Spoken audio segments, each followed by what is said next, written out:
Oh, wait. Delete.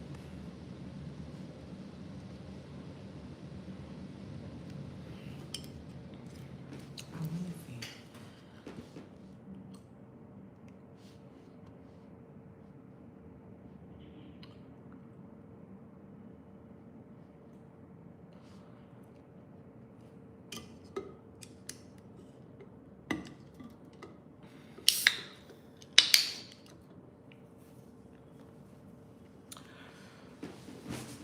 Oof.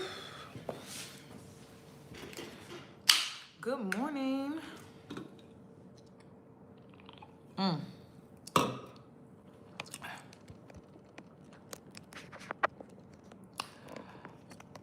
Happy Monday.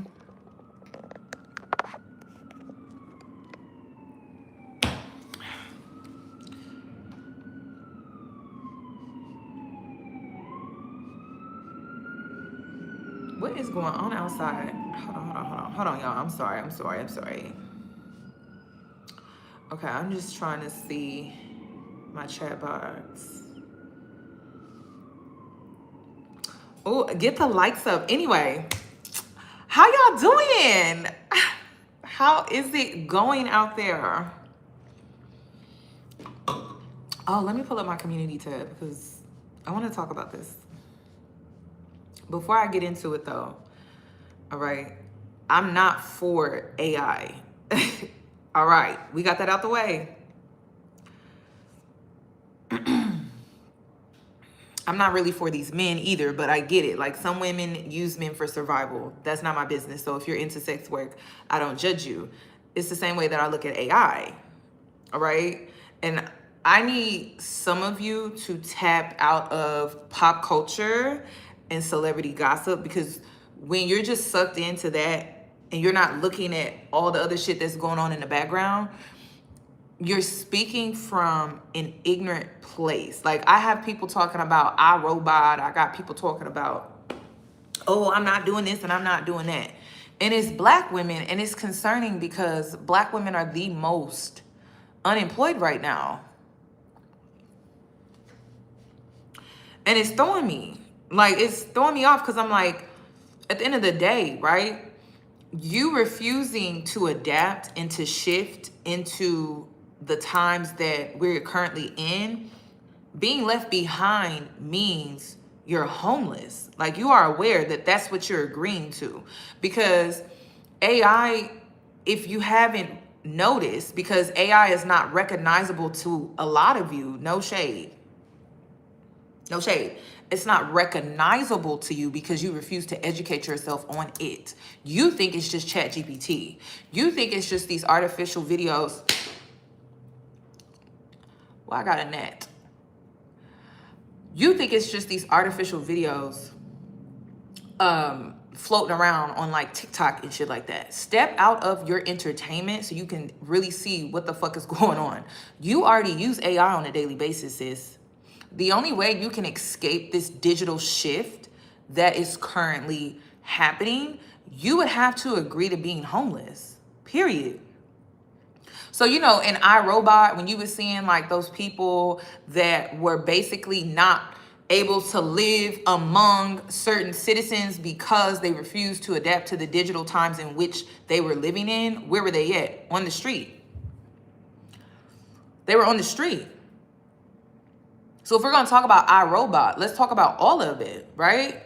Then this is another thing too. Like, a lot of the complaints that I get from people with AI, all I'm hearing is you need to be more responsible. That's all I'm hearing. Like, I'm literally hearing that you need to take the extra step to be responsible. Like, people are like, these artificial intelligent videos are getting out of hand. So that means you have to verify videos now. Like, you need to verify information. Why weren't you already doing that though?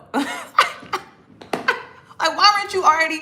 Oh my God, you have to be more responsible now that AI is out here. You have to take the extra step, the extra mile to inform yourself, to read, to research, to look into things before you just take it at face value, like how some of y'all were able to get away with, which was crazy to begin with. You're mad that you now have to be responsible and you can't take something at face value.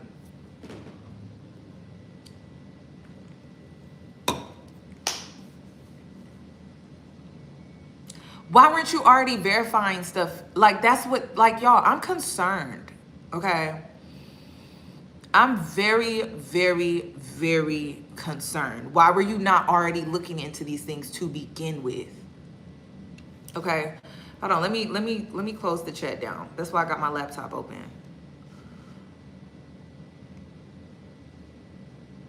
Okay, I'm gonna do subscribers only, and then if y'all get out of hand, I'm gonna do members only.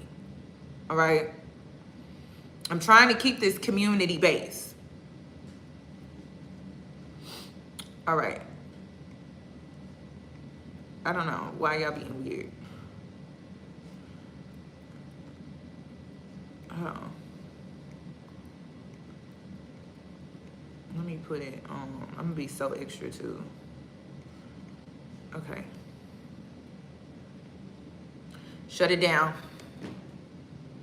Now listen, do I have my concerns when it comes to AI?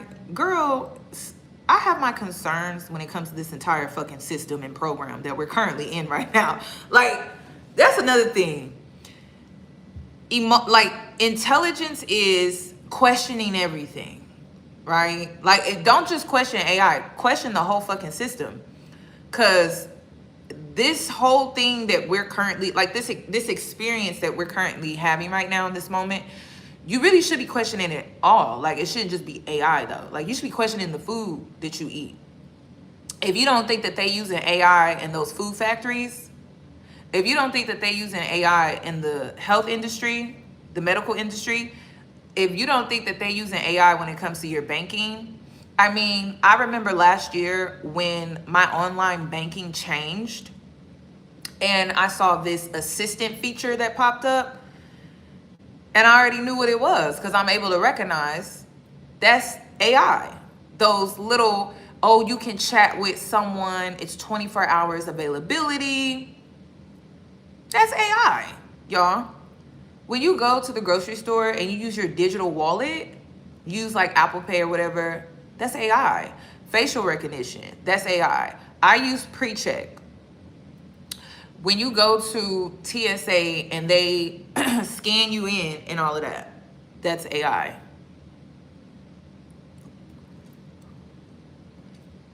Just because it's not like an AI video or I don't know, an animation or what else are they using out here nowadays? ChatGPT does not mean that you're not using AI on a daily basis. Now, YouTubers, let me talk to y'all for a sec because I saw Queen Chama's video where she said she's done chasing views. And this is to really encourage you because during that time, if you were posting content and your usual content, celebrity gossip tends to always do well. We know that as content creators. But around that time, if you were posting content that normally does well on your channel, the reason why it was not doing well was because YouTube decided to integrate AI into YouTube Studios. This was the biggest upgrade since this platform has existed for content creators.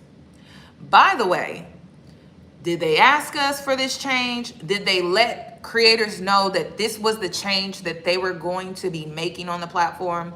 No. They made it seem like when they released their newsletters, because we get newsletters, right? We get those emails or whatever. They made it seem like this change was just like our annual upgrade, because we have an annual upgrade that happens around August and September every year. It's around that time where the platform starts to act a little weird, a little funny, because it's going through its upgrades. But they never really highlighted the type of upgrades that it was making to the platform. I mean, they did a massive upgrade. They brought like 30 major changes to the platform. So I think a lot of people were not expecting that. And so it's like throwing off the platform. Like right now, one of the things that I recently realized, if you go live and you go live randomly, your views shoot up. If you schedule a live or like if you schedule a video or something like that, it lands flat. I don't know why. It has a lot to do with the fact that they are now using the AI algorithm too. So that was another thing that they made to the platform. The algorithm has always been AI. Like if you wanted to know what happened to Instagram, right? And the chronological order that used to be but is no longer, is because they implemented AI on the platform. So now it's based off of a sequence of numbers. It's based off of data. It's based off of ads. It's based off of all of these other things that we don't really care about. We just want to see people in real time on our platform, on our news feed. But we're not seeing that anymore, and it's because they implemented AI. But they did that years ago. But you weren't made aware that is what that was. So that's another thing too. It's like a lot of people are not aware of like how AI is already implemented in our daily lives. Like we use it on a daily basis. So when you say things like, I don't want to keep up with the times, I'm not conforming, you've already done that. Like you're already in it. You're already using it. You're just not aware that that is what you're participating in. Then I did a membership only video. So my light keepers, you already know about this, but to the ones that don't, I did a video regarding the BRIC card.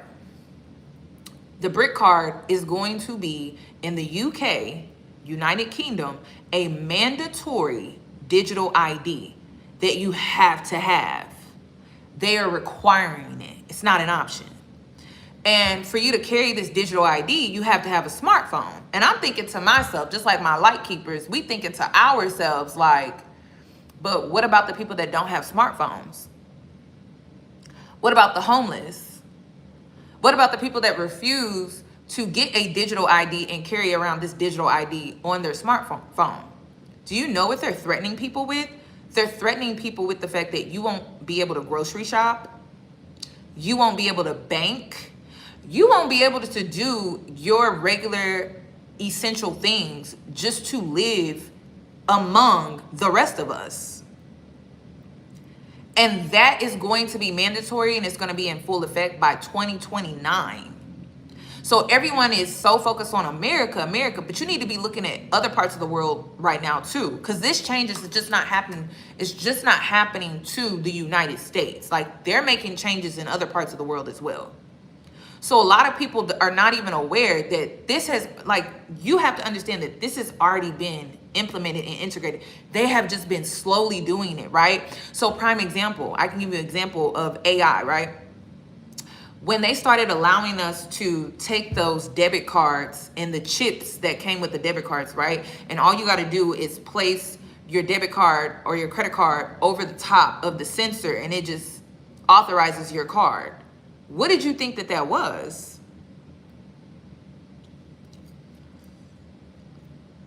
What did you think it was? You got to understand that this is the government, y'all. Like they're going to slowly expose you to what they already been having access to for years. We didn't fight against the debit card authorization scanners. We didn't fight against the digital wallet. We thought it was more convenient. I remember when it first came out. And my mama, she's old school. And I remember when it first came out, and my mom, she's the one that put me on to the digital wallet. I was hesitant about it. I was so hesitant. I was like, digital wallet? Like, hell no. And then my mom, someone I trust, she's an accountant. She's like, no, this is the best thing going. She's like, I don't have to carry around my debit card. All I got to do is have my phone with me. And I wasn't sold, but she was just like, it's just so convenient. Then I'll never forget, my mom, her identity, her Apple, what is it called? Her Apple login was stolen. Like somehow someone had gotten access to her information. So they got access to her iCloud. They stole everything from her photos to, they had access to her wallet. They had access to everything. And so that's why I was always hesitant about it. Like, because she had her credit cards in her digital wallet. She had her debit cards in her digital wallet. The only thing she didn't have was her ID. But I mean, at that point, it's not hard to get that. It's not hard. So what I'm telling, basically, what is the reason and the purpose for this live? Is for you to stop being anti, and you need to start being educated, period. So then you can learn how to protect yourself. So then you can learn how to maneuver in this new world. Otherwise, you're just going to be lost and unprepared. And that's the worst thing you could ever be, because you've already agreed unknowingly. You've already agreed to this digital shift. I'm sorry. Like, that's just where we are at. Like, you wanting to avoid, you're not avoiding anything. If anything, you're only avoiding what you've already agreed to.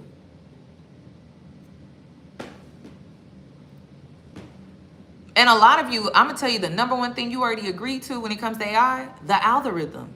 You already agreed to the algorithm. So you already agreed to it. We should have been outside marching and protesting.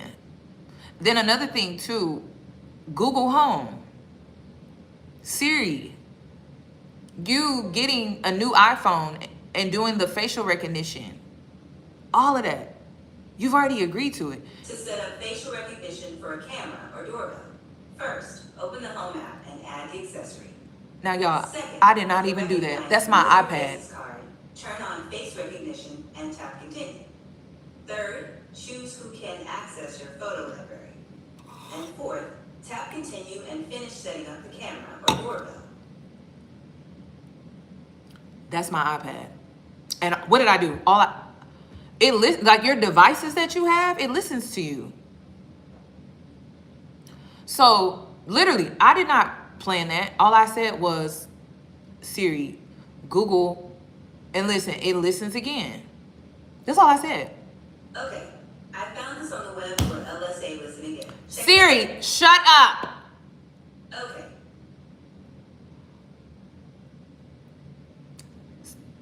That's crazy, right? Like, that's actually crazy, right?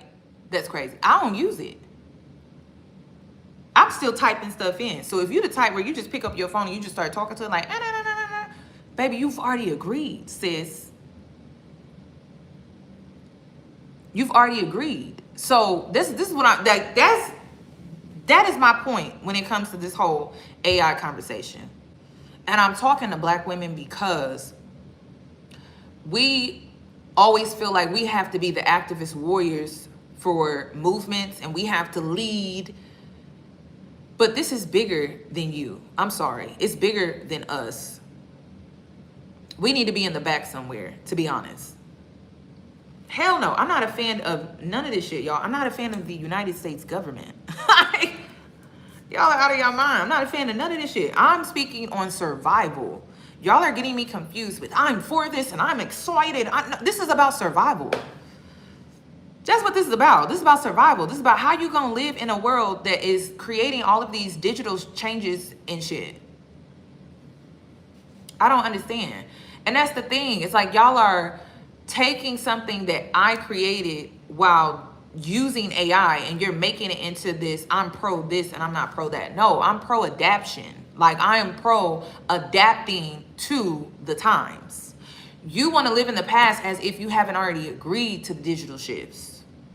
And some of you need to look into the mandatory digital IDs that have started in the UK, and best believe it's going to make its way to the United States.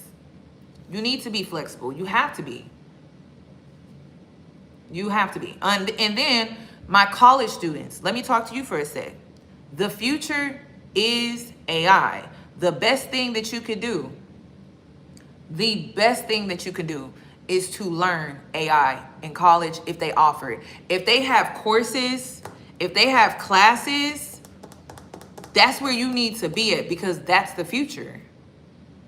That is the future. That is just what it is. And like astrology, like everyone is like, oh, I don't agree with astrology. But it's literally, astrology is going to tell you what's about to happen before it does.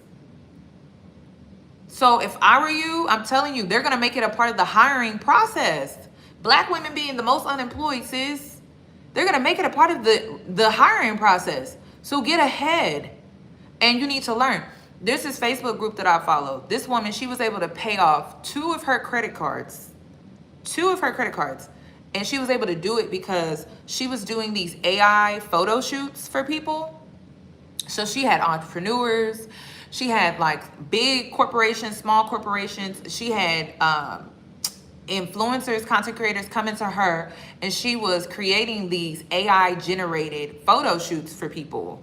She was doing it for products. She was doing it for people that needed like some type of resume photo for them to put on their resume and things like that, or for their LinkedIn and things that they needed like a professional photo.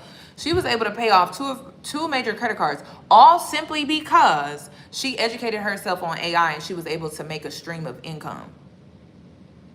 This is not about liking it. It's about survival. You already have to do shit in the system that you already don't like. Like, who wants to work 40 hours a week? Not me. I don't want to work 40 hours a week. I don't want to work overtime. I don't want to work. I don't like labor like that. I like to relax. I like leisure, right? We already got to do shit that we don't want to do. It's really about survival. Like, it's not about liking anything. So no, I'm trying to tell Black women to get ahead of this. You're trying to go against it like you're doing something. You're not doing shit. I'm sorry. And no one cares about your feelings. Like, that's another thing too. It's like, you got a bunch of Black women talking about something. Well, I feel, in my opinion. No one gives a fuck about that shit. It's happening, sis. No one cares. Like, that's the world that we live in. When you got into adulthood, when you became an adult, people stopped caring about your feelings. People only cared when you were a child. When you're an adult, people tell you to shut the fuck up and do what you need to do. Am I lying? Like, I don't understand, like, people being in their feelings about it. What the hell are you in your feelings about it? Nobody cares. It's called adulting. It's called bills are due. You have to pay bills, and you know that. So at the end of the day, I'm just like, I'm not understanding. And then the reason why I'm not understanding is because Black women are the most unemployed right now. We're the last to be like, oh, I'm not doing this and I'm not doing that.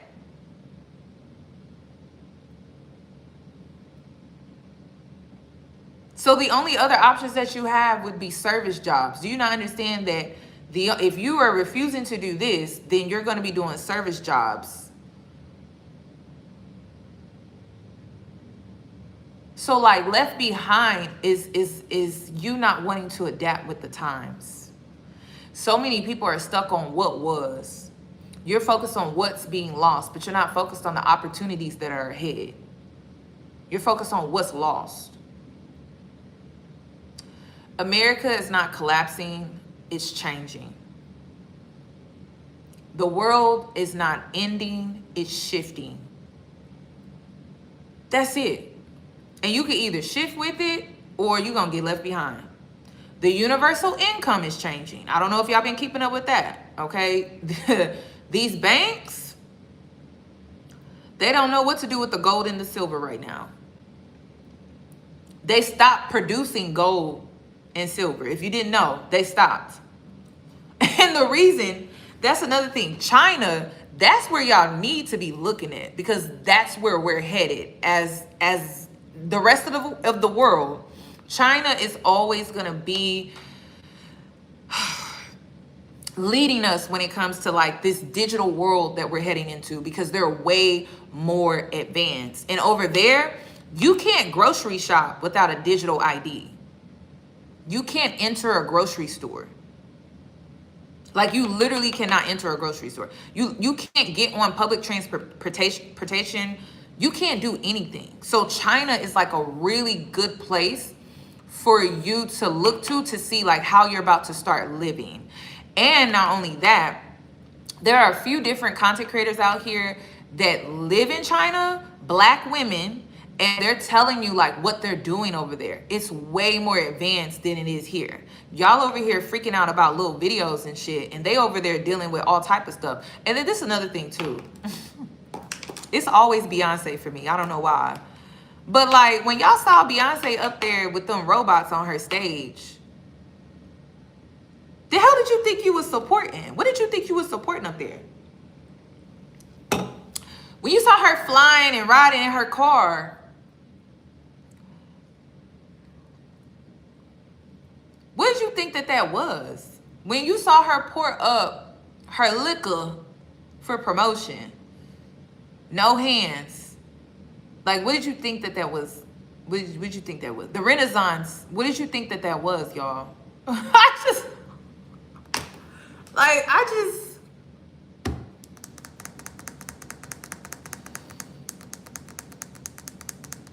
That's all I gotta say. I'm just like, people are like, well, I'm not keeping up with the times, but you bought a Beyonce ticket? Like, it just reminds me of the rapture talk, right? Like, people are like, oh my God, Jesus is coming back. God is coming back. And they all scared. But when Beyonce come in town, y'all don't be scared when she arrive? It leaves me perplexed, y'all, because I'm just like, what's the difference? It's like when Beyonce come into town, y'all get so excited. When your friend come in town, y'all be talking about Jesus. Me and Jesus, we friends. Okay, so why y'all not throwing Jesus a party for his arrival? Why are we scared? I'm just not understanding. So do you see what I'm saying, where I'm going with this? I'm like, it's like you're cool with it over here, but over here you're like, And then over here, it puts money in Beyonce's pocket. Over here, it puts money in your own pocket. So you'll buy a Beyonce ticket, but you won't go educate yourself on AI because you're against it, but you supported Beyonce making money from it.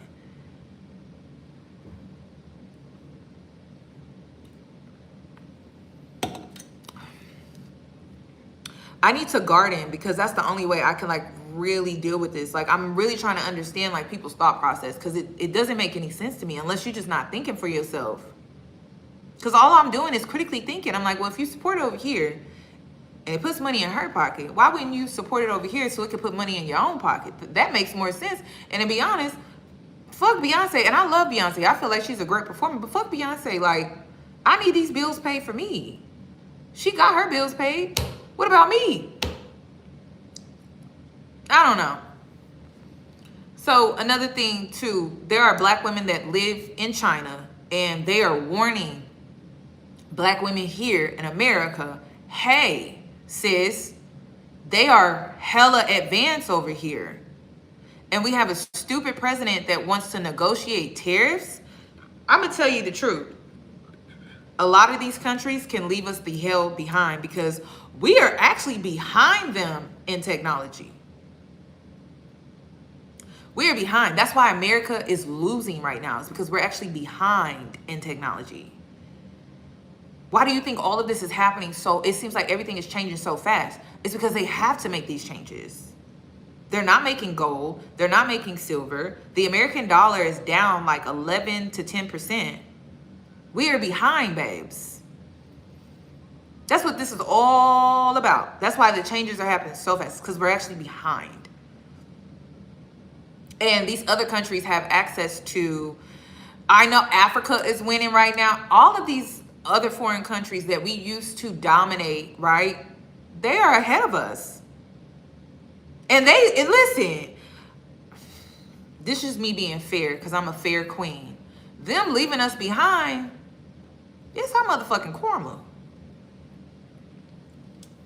And listen, black people, the reason why your ancestors keep telling you to sit your ass down somewhere is because this ain't our karma, it's their karma. So it's kind of like them. It's kind of like the situation where it's like move the fuck out the way, move the hell out the way, sit your ass there, because this ain't your karma to get. This is their karma. That's why your ass is being told to sit the fuck down, because it's their karma. We already paid our dues. We've been paid our dues.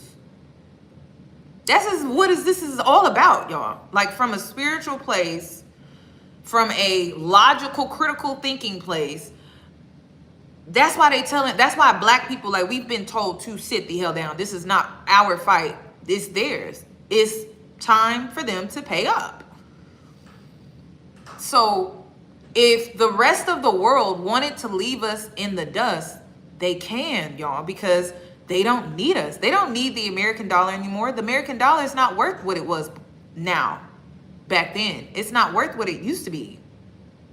And then black people, I know there was a lot of scamming and things were done where cryptocurrency and Bitcoin and all of that, like, people lost money and stuff like that. I think that's changing. I think Bitcoin is going to be the new currency.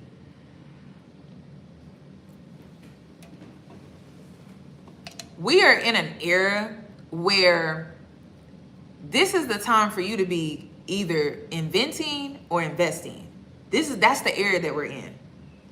You either need to be inventing or investing instead of avoiding. You avoiding, I don't know. Listen, you avoiding, I'm going to be honest with you. It's going to lead to homelessness. That's me being real with you. This conversation is about survival.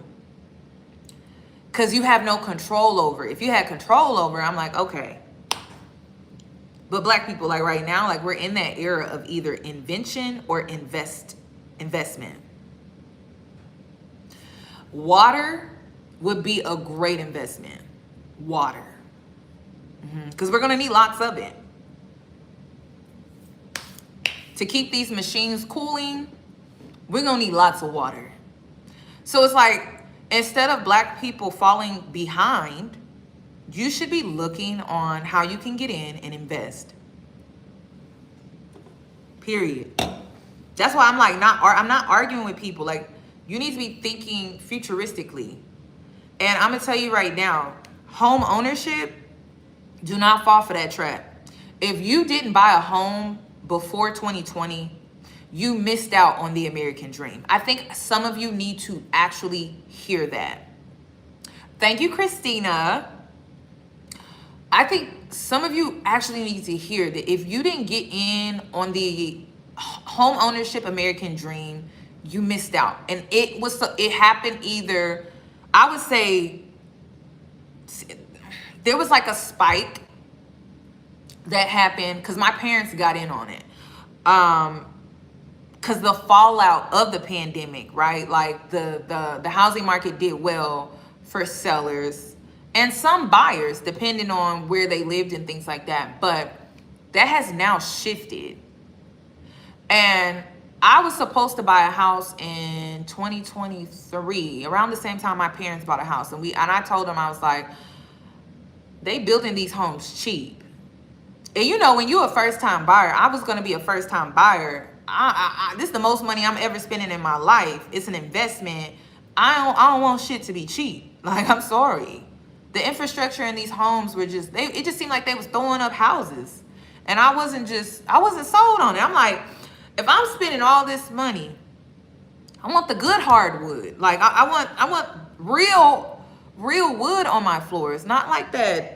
I don't know what they laying down now. It's just cheap. Everything's cheap. It's cheap as hell. And I just was not feeling it.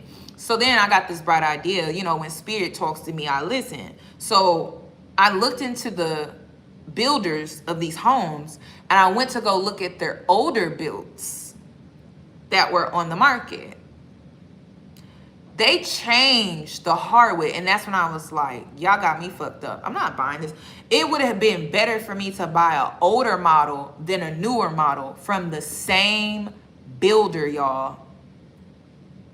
From the same builder. I was like, so they were just using cheap material, like cheap.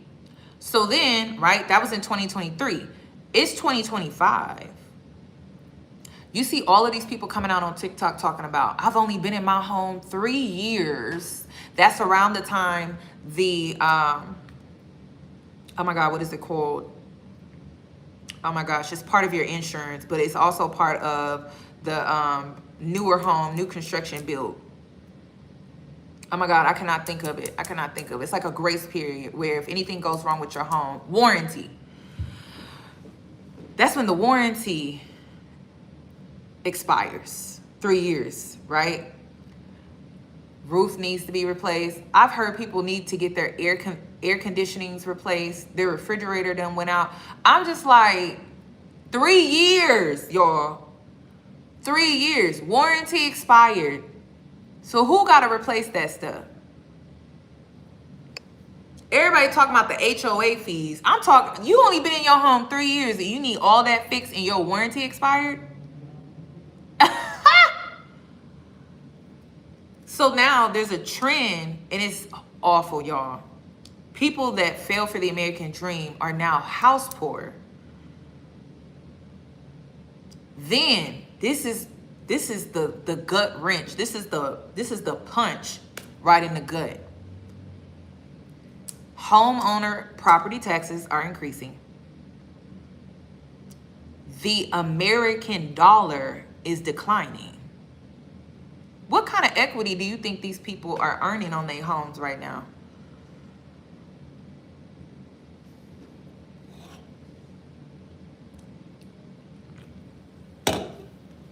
What equity do you think they get?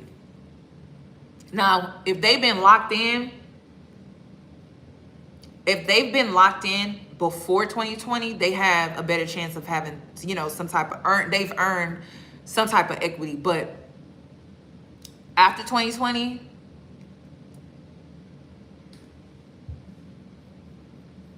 homes are not selling.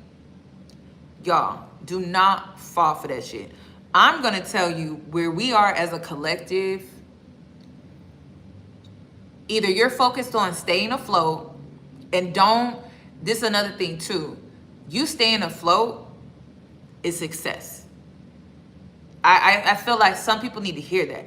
You being able to just stay afloat, that's successful right now because they lied to you. All right. I know a lot of people are struggling right now and they feel like they should be here, here, here. No, you're exactly where you're supposed to be. You're afloat. That's success. Okay. The only other thing that you could focus on is what will the future be and where will I be? Okay. And planning for that. But you have to plan for a future that doesn't exist right now. And you have to plan for a future that you don't know. Like you kind of have to like really get into some creative thinking about what it is going to be so that you can prepare for your future. And you have to get out of the old system. See, a lot of people are stuck in that system of what was, and they need to break out of that system because that system is dying. There's a new system that's being created, like cryptocurrency and all of that, digital wallets and digital IDs. I feel like right now, because the American dollar is funny as hell, I feel like renting would be a good option. I do, because it used to be, and see, this is an old system. It used to be the American dream was to buy a home, and that was a guaranteed investment. Buying a home is no longer a guaranteed investment. It used to be. That's an old system. We're now transitioning into a new system. Okay. Then another thing too, the thing that saved me was, again, they are just throwing these houses up, y'all. Like they are just throwing the shit up. They like literally no craftsmanship, no integrity, no pride, I'm putting my name behind this home. It's not what it used to be, y'all. It's not. And that's what was rubbing me the wrong way, because here in Houston, there's a lot of flooding. We can get really heavy winds. And I was concerned about freezing. I was concerned about my roof. And I was concerned about flooding. Because if I bought a home here, depending on where I lived, I most likely was going to have to buy a generator for my home. And a generator, that could be easily $10,000 for a home. So like, I was very strategic about how I was going to go about buying this home. And when it came down to it, it didn't make no sense. It just didn't make no sense. And then what was scaring me was reading reviews on builders, and you have people complaining about their homes and they've only been in it for like 2 to 3 years. So and then when you get an inspector for your home, don't go with what the builder is recommending. Outsource and get your own home inspector, right? So there's just so much you have to worry about. And I'm telling you, y'all, when I was reading those reviews from people that have only been in their homes for like 2 to 3 years, hell no. Okay. I do feel like it's smarter for you to get an older home, but if you invest in an older home, you have to know what comes with that older home, right? Get an inspector and things like that. But these newer homes, it's almost like all you got to do is puff, puff, puff, and it blows the fuck down. I mean, it's crazy. It's so crazy. And then they're getting people with the warranty expiring right at 3 years. And it's like these homes are not lasting 3 years. When my parents, when they bought their first, not their first home, their second home, and it was newly constructed.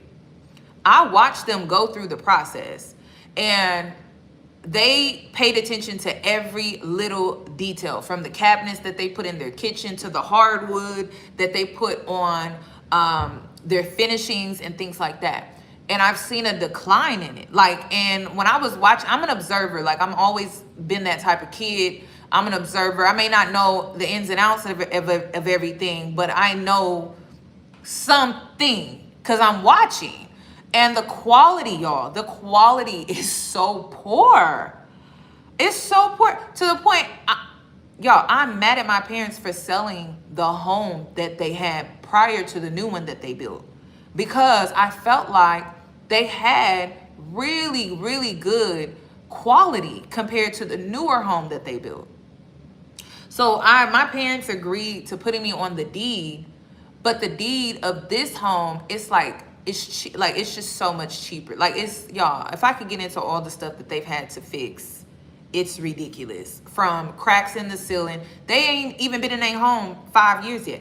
Cracks in the ceiling. And listen, when you get a newer home built, the foundation has to settle, right? Like, you have to expect that things are going to shift in your home a little bit because the foundation is settling, right? Cool. This is not foundation settling, y'all. This is poor construction, poor built, just cheap. Just cheap, cheap, cheap, cheap, cheap. It's bigger than just settling, y'all. So I'm just like, I honestly, yeah, poor material, poor construction, a rush job. I honestly don't know what to think. I think, and then they built this home the back end of the pandemic. So lumber, quality, I'm just thinking about all of that type of stuff. And I'm just like, I'm so glad I trusted my instincts, because, you know, people were in my ear like, oh, you making good money now, like you need to buy a house. And I'm just like, and it's because that's how they measure success. And I'm like, listen, I get that. And I agree, you know, putting your money somewhere where it's earning equity. I get that. But I want it to be a good investment though. Like, I don't want it to be some cheap ass investment that's going to break down in 3 years. Who going to buy the house? Who going to buy the home? I think tiny homes are a better investment, but I don't agree with that price. When my parents, when they back in 2000 and how old was I? I had to be like 2004, 2005 when my parents decided to build a newly constructed home, and they paid like, I think it was like $250,000 for a 5-bedroom house, 3 bath. It had 4 levels. Now this is Midwest. This is like the Midwest, but a full backyard, 3-car garage. Those tiny homes are overpriced. Like, they're overpriced. They're overpriced, y'all. They're cute. Don't get me wrong. They look cute, right? And I'm a girl where I don't want to live in a big ass home. It echoes. I don't like it.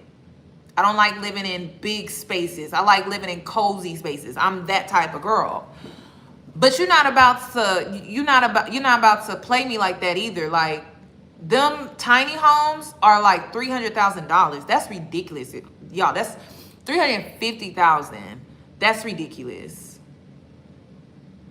So I honestly, like, when it comes to the housing market, it doesn't matter if you're buying or renting. I just feel like you should just focus on staying afloat for now, because things are shifting, things are changing. It's just not the time to settle in anything right now. And see, this could just be a phase. Things could shift in 5 years. But for right now, and you got to be careful with some of these apartment buildings. Like, they just built this one apartment, y'all, and it's awful. Like, first of all, the finishing that they have in this apartment, it's like a dark greenish gray color.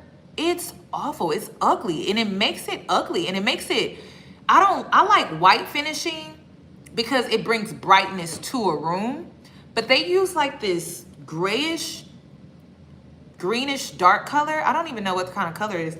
And y'all, it makes the space look smaller.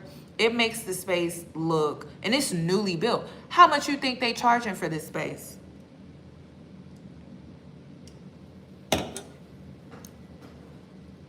I wish I could show y'all the videos because I would show you. No. They charging $4,000 and up. And I'm like, y'all are out of y'all lost y'all motherfucking mind. Cause who in the hell is living in something like that? It's way overpriced. It's way overpriced. Like, I'm looking at this like, first of all, it's not appealing. Like, yes, you have the ceiling to floor windows, but like the finishing is awful. The rooms are extremely small. And then the area is congested. Y'all, I'm telling you, if anyone moves in that apartment building, and I'm in Houston, right? So like $4,000 for an apartment is kind of like, that's what people paying out here, right? But I don't see someone that has that amount of money where they can afford to live there want to actually live there because of the finishing. It's dark and the rooms are extremely small. I'm like, y'all tried to turn this into a luxury place, and the building and the space, it's just not luxury. So you need to come down on your price. Like $4,000, because honestly, this is just me being honest. If I'm paying that, I might as well go live somewhere nicer. Like, it's really the space. Like, the space is just not giving what it is. Like, you're paying $4,000, you can get a bigger bedroom. You're paying $4,000, you can get better finishings. Y'all need to come down on that price because it's just not worth living there. I could see the price being like $2,500, high end $2,500 and up. But $4,000, you are out of your freaking mind. Like, you have lost it. You have lost it. And $2,500, that's a 2-bedroom. That's a 2-bedroom. They need to come down on the price. I don't know what's going on with these apartment complexes, but y'all trying to give luxury prices and that's it. Like, y'all not trying to give luxury experiences at all. Because that layout, y'all, and then the layout, that's another thing. It was awkward. It was not even like a layout that was like, you know, when you walk into an apartment, there's like a flow to the layout. It wasn't given that. It was given very awkward. It was just, so don't fall for that either. Like, don't fall for these prices and these buildings that are labeling themselves luxury. It's not giving that at all. And if you're paying that much, you might as well go buy a house. But then again, it's like, that's what I'm saying. Right now, I wouldn't make any permanent decisions right now. I would be educating and I would be learning what's to come and what to prepare for. And I'm going to tell you right now, looking to Japan and China would be a good start, because I'm telling you right now, they're leading the world right now because they're that advanced. So, and one thing, they have like this whole system set up where you can't go anywhere unless you have a digital ID. You can't grocery shop. You can't bank. You can't even have a banking or a checking account. I'm not saying move there. I'm saying educate yourself on how they live, their society, like how they essentially just operate on a daily basis. Like, what is their life? What does it look like? Because I'm telling you, that's where we're headed, y'all. What is their current economic recession? Like, what does that even look like? You know, like, what, educating yourself on those various things, because that's going to be the new world. That is what it looks like. And I just need Black people to understand that that's what's happening. I follow a few different Black women on TikTok, and they're saying like the way they even do business over there is advanced. and we're behind. If you participate in fast fashion, it doesn't matter if it's Shein, it doesn't matter if it's Temu, it doesn't matter if it's Fashion Nova. You're supporting AI. Okay, like you have to know like how they're able to generate those clothes, how they're able to create the graphics and everything. Like AI is being used. You just don't see that. You don't know that you're supporting it when you are buying fast fashion. So that's all I'm gonna say. Everyone is terribly lonely there. Interesting. Did not know that. Did not know that at all. That's crazy. Why are they lonely? I would like to know that. I'm just asking, like, why are they lonely? And then this is another thing too. Watch the wealthy and the rich. If you live here in America, watch the wealthy and the rich. You should have known when Beyonce had those robots on her stage, what the fuck was up. I should have known as a YouTuber when Google started offering AI recommendations before getting into the whole like Google search, that they was gonna make that change to the YouTube platform. And y'all know what I'm talking about. I can't show you, but now when you use Google, right, and it offers you what AI found, it gives you like that little summary piece before it gets into what you actually search. That wasn't there before. And as a YouTuber, I should have known that they were going to implement AI into YouTube just based off of that, because YouTube and Google are the same. And I should have known that. So look at the rich too. Look at how they're operating and they're using their business. Another thing too, your faves are using AI when it comes to their music now. And I went to go listen to Taylor Swift's album. Just, even though I'm not a fan, I just wanted to go listen to it. You could tell she uses it. And the only reason why I'm able to clock that shit is because I did a video regarding that AI artist that everyone's talking about. I went and listened, and there's no soul. Like, you know, like there's, you know, when you listen to music, I'm an oldies girl. Like, I love soul, and I didn't feel the soul in that AI artist. I don't like that. I like to feel connected to music. Like, that's how music moves me. That's how it moves through my body. Like, I can feel the emotion from your voice. And so when it came to the AI artist, I was like, ugh. I mean, yeah, like I can see people liking, you know, her lyrics, but like it's still landing flat for me, because I'm a music connoisseur. Like, I love music and I love to feel music, and I just didn't get that from that AI artist, which is why I'm always going to support real artists that sing, that put real emotion behind the music that they create, right? So when Taylor Swift released her album, I'm like, the reason why her album is not good, and all of the Swifties that used to be like such amazing fans of hers are not really feeling it, is because she used AI. Because a lot of them are thinking it's just the lyrics and stuff. It's like, no, she didn't put no real emotion behind the things that she was saying. And it's because she used AI. There's no emotional connection. It's, yeah, very bland. It's because she used AI. That's why the Swifties are like, because if you wanted to know, like, that's how she always sounded to us. Like, she always sounded, you know, blah, right?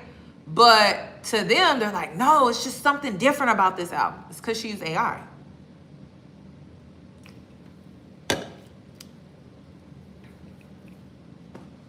She has found her niche, if that's what you want to call it, and she knows what people want, and she gave y'all what she thought that y'all wanted, and she used AI to do it, because she probably doesn't even feel connected to the work that she does. It happens. And she just put it out there, and it just didn't do well. There's no connection. So keep that in mind. Oh, and that's another thing too that I'm noticing with AI. I'm starting to see it pop up in here in Houston. They used a freaking dog robot. Y'all, I literally felt like it was a dystopia. Like, what the fuck am I watching?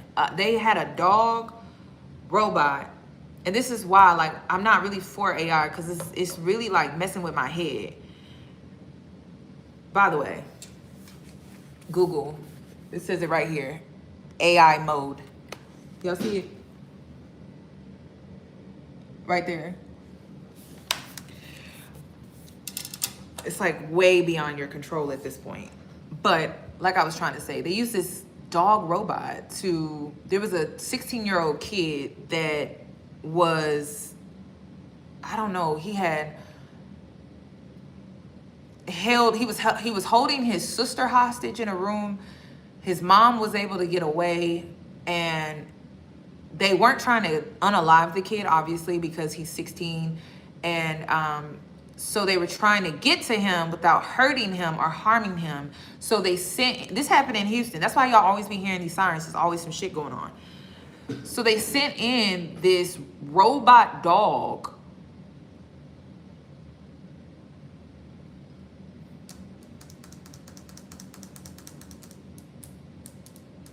And I saw that image. I saw the image, and the image was just really freaking weird to me. Like, if I could show you the video, I posted it on my Instagram, but I'm just like, this shit is here, y'all. I'm like, if you don't think this is here, you are crazy. That and it's a dystopia. Like, it was a robot dog. Like, it was like a scene out of iRobot. And I was like, what the fuck?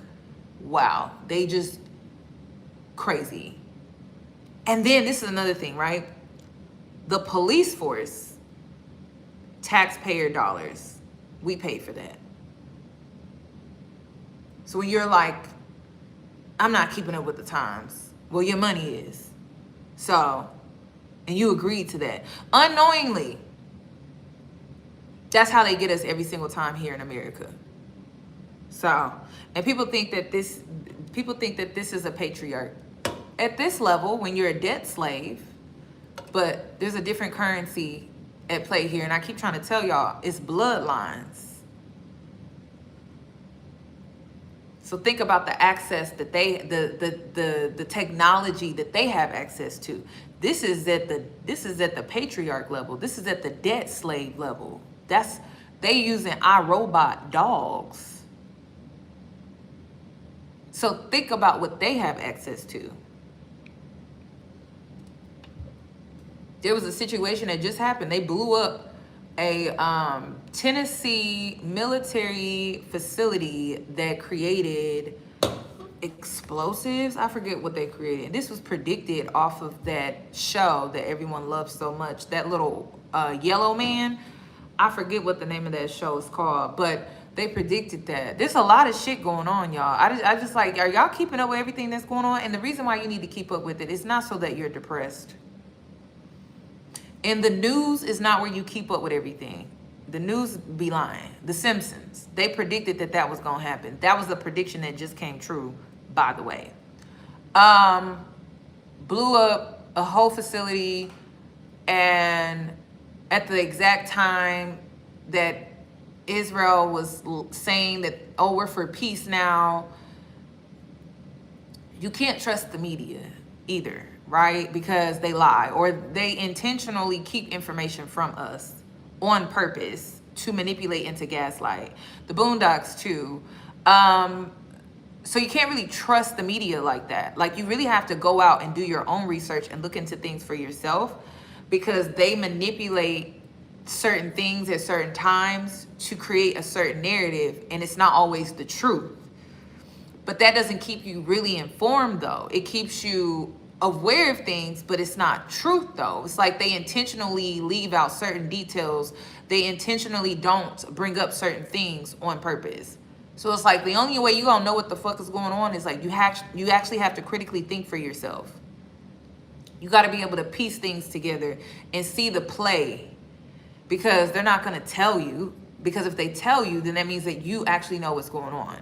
Then another thing, I keep trying to tell y'all that these people that come on that are like professionals and they're these authoritative figures, you're gonna start seeing them slip up a lot. You're gonna start seeing them slip up in real time. So you should be doing your own research regardless of AI. Like you should be verifying, fact checking. Like sometimes I put things into ChatGPT and I literally ask, is this artificial intelligence? Yes or no? Like photos, information, I have to ask it. But then critical thinking, right? Can't always trust what AI is saying.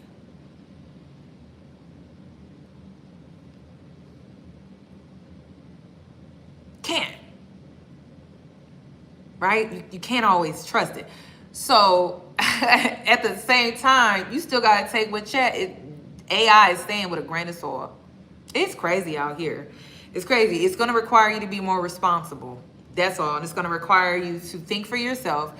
And it's going to require you to take that extra step and look into things. Like, honestly, no more of just running with this and running with that. Like, you're going to have to slow down and look into things and don't just emotionally react.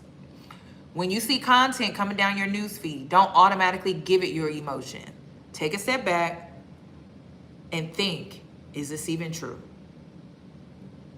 Okay? The whole time you looking into it, you should be calming down. Then, I don't know how many times this year alone, I've looked into stuff and I'm like, this is not even true. This is not the truth.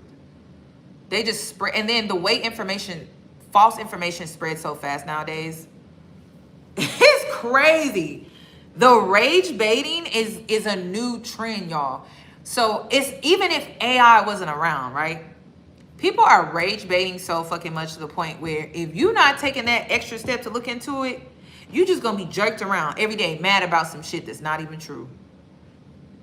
Upset about this that's not even true. Not sleeping well at night over some stuff that's not even true. Look into things, y'all. It's just time for you to be responsible and take the necessary step, because they just be rage baiting. Y'all keep blaming AI, but like, what about the people that are literally spreading false information for engagement, for a viral moment? I had to deal with that with the Brick Lady situation. If you haven't been keeping up on TikTok, Conscious Lee is being dragged.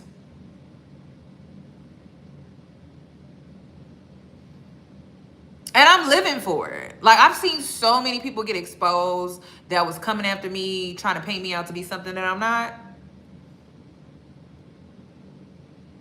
Listen, my ancestors don't play about me because I have integrity.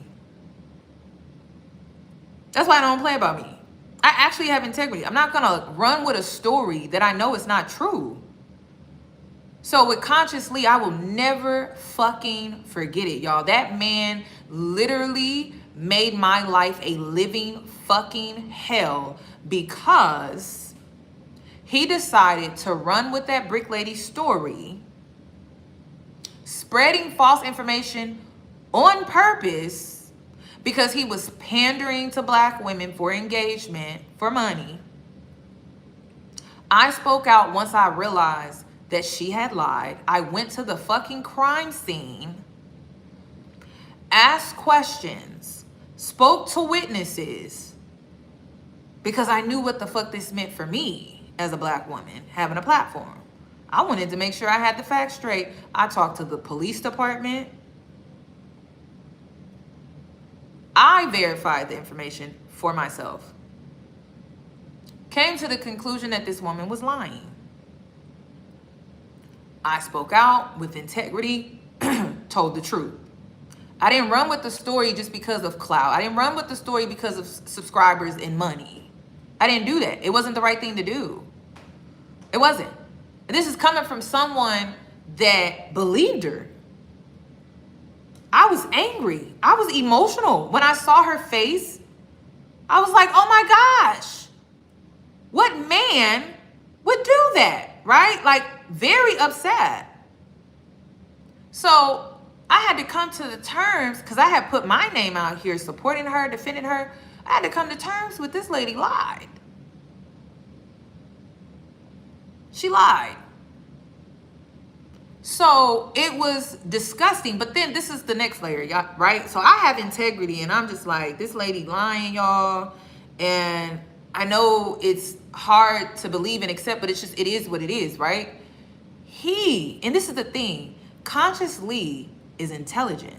He's not a dumbass. Like, he's not an idiot. He's very smart. He knew what the fuck he was doing.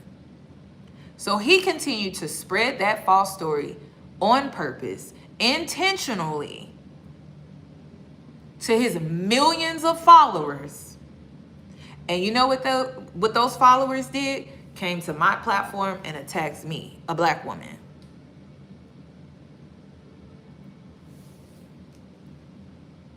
So now he's getting exposed.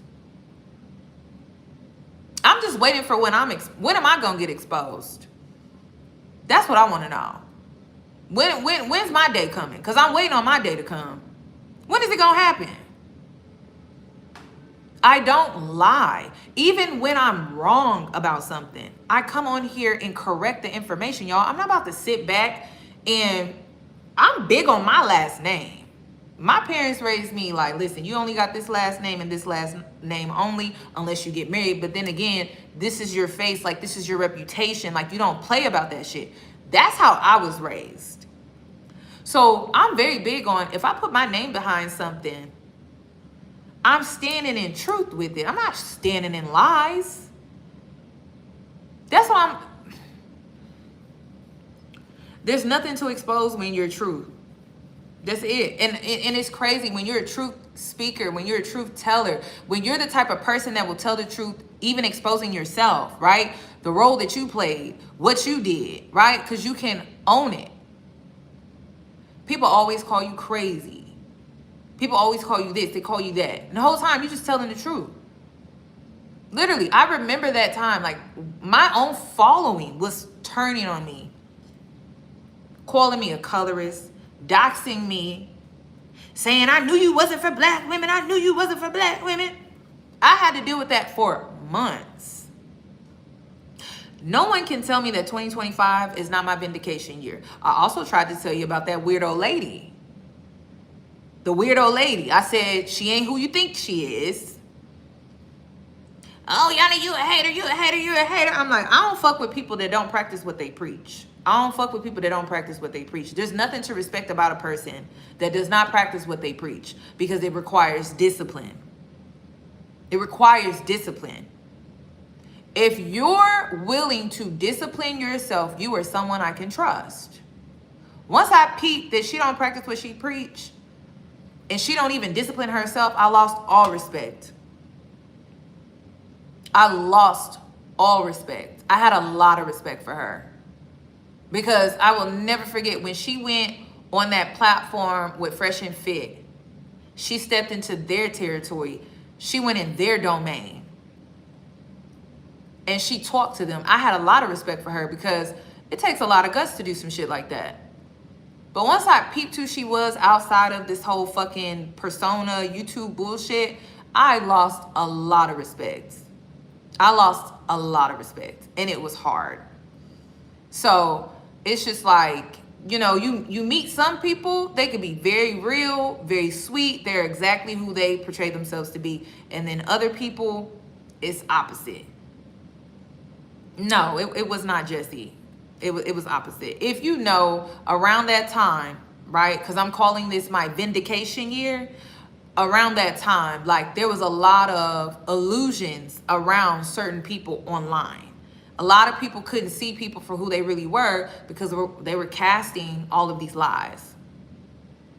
So it's just like one of those situations where I just have to take a step back, like, allow shit to expose when it's supposed to expose, and I just move the fuck on. But I can't help but notice that when it comes to everyone that has ever spoke negatively on my name and tried to ruin my reputation with it have been exposed. And one thing I've noticed, right, like, if you are a light keeper, like, if you really are someone that has integrity and you know you have integrity, and part of your purpose is to be seen in a real way, like, in order for you to be seen in a real way, right? The reason you have to be seen in a real way, Well, that's how you live in your purpose. Like, that's how you help people. If people are casting these illusions over your name and they're trying to make you out to be something that you're not, right? They're fucking up the purpose. That's what that is. So those who try to cast things on your name and try to ruin your reputation, they are now imposing on your purpose, your destiny. So you know what's about to happen to them? Exposure. They're going to lose their credibility. I don't know how many people I've seen lose their credibility when they try to cast a lie on me. A lot of people. I've seen a consistent pattern of it. I'm like, you cast a lie on me, and I'm only speaking the truth. It'd be different if I was speaking lies, if I was making shit up. But I don't do that. I don't see the purpose in lying on people. I really don't. I don't see the purpose in lying.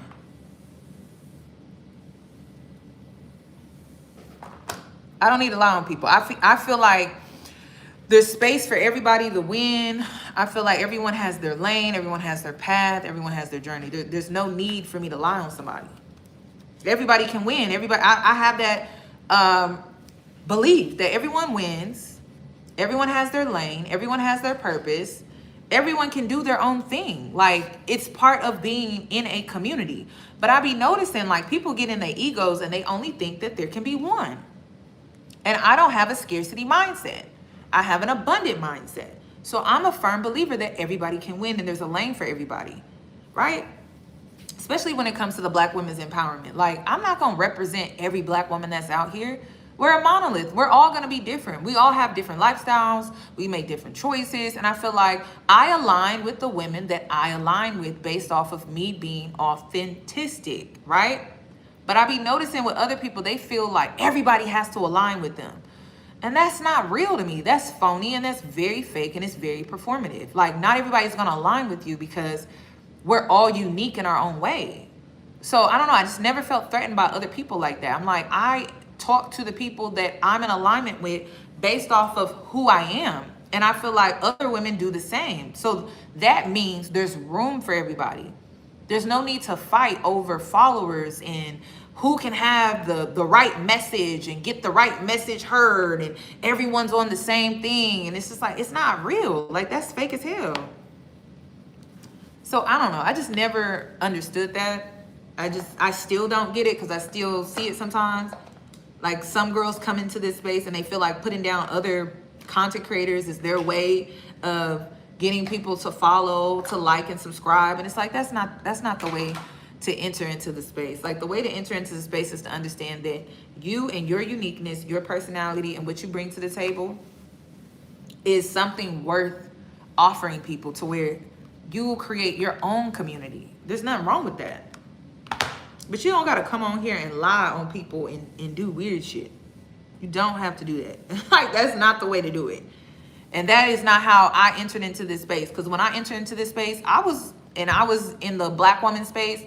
I was one of the youngest. And I never tried to step on other people's toes and tried to take over and stuff like that. I was inspired. So I don't know.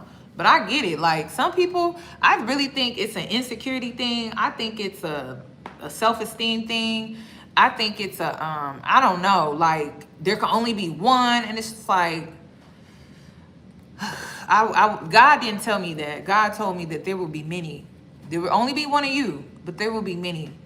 And I was told it was 144,000.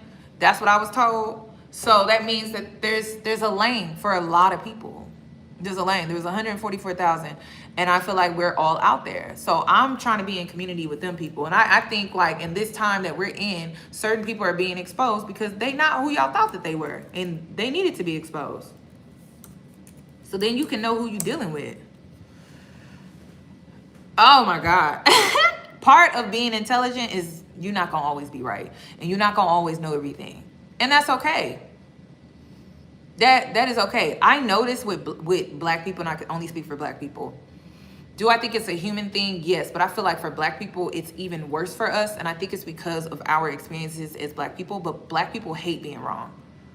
They do. I don't know why. It's like, and I really think it's because because I even had to reflect on this myself, because I did go through a phase of it, but I noticed that when I went through a phase of not wanting to accept when I'm wrong, it had a lot to do with how I was raised. And it takes you like going to therapy and learning your blind spot. The reason why I hated admitting that I was wrong was because I felt less. Like I felt like if I got this wrong, then I wasn't worthy. Or if I got this wrong, then I'm just dumb. Like I don't know nothing. And that's not true. Like you can be wrong on this situation or this topic, but it doesn't mean that you're stupid. It doesn't mean that you're incapable or you're not worthy or anything like that. It just means that you just got this wrong. And you're making it a bigger deal than what it needs to be because of your ego. And it's triggering your self-esteem. It's not making you feel good. Or it may be triggering a core memory of when you may have felt stupid and you felt judged. And that's where that's coming from. But a lot of people don't know how to address these things. Like they just try to they just stay in their ego and you can't tell them nothing. And I don't want to be like that, because I feel like people that are like that, they're not open-minded enough to take in new information. And so if you're not open-minded enough to take in new information, then how are you going to grow? How are you going to better yourself? How are you going to master yourself if you're not willing to be open-minded enough to take in new information? Or my thing is, I'm always open to taking on a different perspective. Like, even if it's just a perspective, I may not like it. I may not always agree, but I'm willing to hear you out. Because I never know what that perspective may do for me. Like I never know where it's going to take my mind, my creativity, my thought process. Because it could trigger, your perspective could trigger something in me that has me think differently in a way where it benefits me. It may not be the perspective that you gave, but it may trigger something in me. Like that's how I look at people and their opinions and their perspectives. I don't necessarily just change and go with the wind. I like to reflect on what you said. Like I'm just one of those type of people. I like to reflect, well, you know, I never thought about it like that. And then my mind just starts to think more deeply about what you said. And then it may lead me somewhere that I'm like, you know what? I can get with that. Like, I'm one of those type of people. Now, am I going to do that on everything? No. No, I'm not going to do it on everything. But some things, hell yeah. Like, I'm very open-minded. And then with the world changes so much, I feel like that's the best place to be. It's just open-minded. Like, not just going with the wind. Like, you always got to have these default settings in your mind where you have deal breakers, right? But perspective, to me, I feel like that's what makes intelligence what it is. It's like just being able to bounce different thought processes off of each other. You never know where it will lead. So I don't know, but I be noticing that people be stuck in their ways, and you know what, when you stuck in your ways like that, you be stuck in life. For real. And one thing y'all need to learn about me, I'm always moving. I'm moving right now. Shit, I was kind of like complacent there for a little bit, and I'm like, peace, we out, we going on to something else. I don't like staying stuck. I don't like staying stuck on nothing. I don't like staying just complacent and just stuck. Not for too long, okay? You know, I get to a point in my life, I'm like, this is cool, and then I gotta go and move on to the next thing. And I have to find that balance, right? Like being able to enjoy where you are in life, right? But then also not getting so complacent to the point where you're not growing either. So it's like that balance, you know, that rhythm that you have to find. It's a flow to life. And when I get that spiritual nudge that we need to change things up and we need to do things differently, that's when I'm on. And so I'm moving. Like, I don't like being stuck. I keep going through these changes because I don't like just being stuck in one spot. And then we live in a world that's shifting so much, y'all. You can't just stay stuck in one spot. Like, you need to be open-minded enough to learn new things. And part of this is AI. And I'm not saying, this is another thing too. You don't have to like it. There are things about life that you're not going to like. Like, I don't like paying bills. I hate that shit. I had to pay my car payment the other day. Like, I don't want to pay bills. But that's what we have to do here. So keep up with the times. This is about survival, and I just need Black women to understand that that is what this is. I don't understand when we talk about men, money, and surviving, Black women be all ears. But when it comes to you actually learning something for yourself, where you don't have to go through a fucking man to survive, I'm not doing that. I'm not doing that.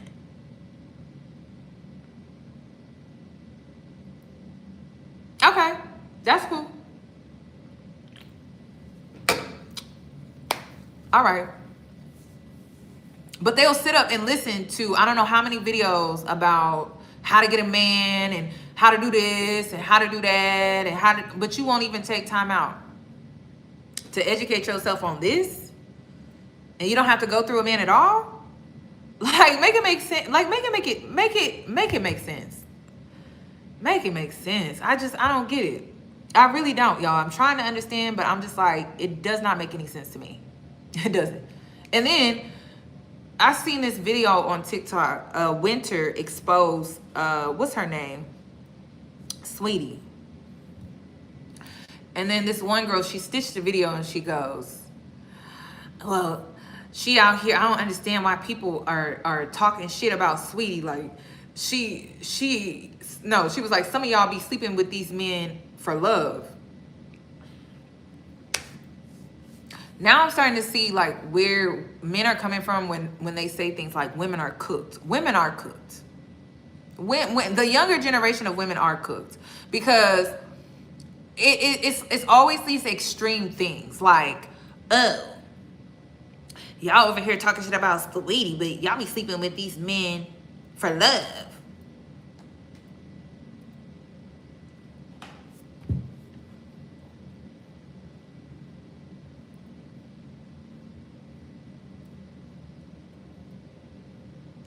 Sweetie is a college-educated woman, y'all. She don't gotta sleep with men for money. It's a choice.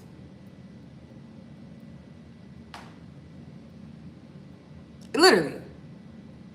And it just, the thing that's like really blowing my mind is like, women act like there's no other way to live other than to use a man for money.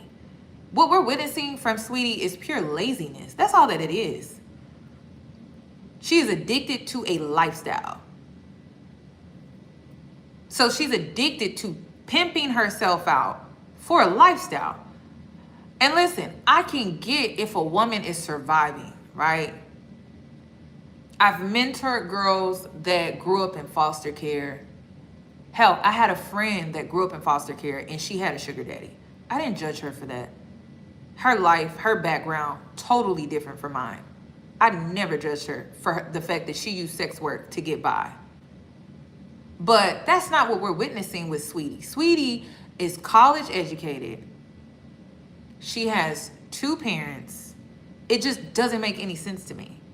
She was doing YouTube. She was doing, I mean, I just don't understand, like with her popularity and her likeness, she went to school. You're telling me that this is the best that she could do? Megan Thee Stallion, like, that's the reason why, like, I may not like her, right? But I have a lot of respect for Megan, though. I really do. That's a woman that lost her parents very young, got into fame, was exposed to a lot very fast on, was misguided at one point with her record label. Yet she was still able to find success. Like, I'm not understanding that. And the only reason why I don't really care for Megan was because of what she did to Kelsey, right? But at the same time, right, just me being the type of person that I am, Megan is successful. Like, she is, whether you like her or not. And it's not about liking her. Like, it's really about the fact that she was able to turn lemons into lemonade. Honestly. And it's nice seeing Megan with someone like Clay, because she needs that. Like, there's a softness that I see off Megan that I've never seen before. There's a softness. You could tell that she feels very secure with him, and you could tell that she never really had that. She never had that. I don't think she may have had it when her mom was alive. I don't think she ever got to experience that with her father. And so it's nice to see that softness, that security on Megan, because I don't think she's ever had that. And it's nice to see her experience that. But she also has her own money though.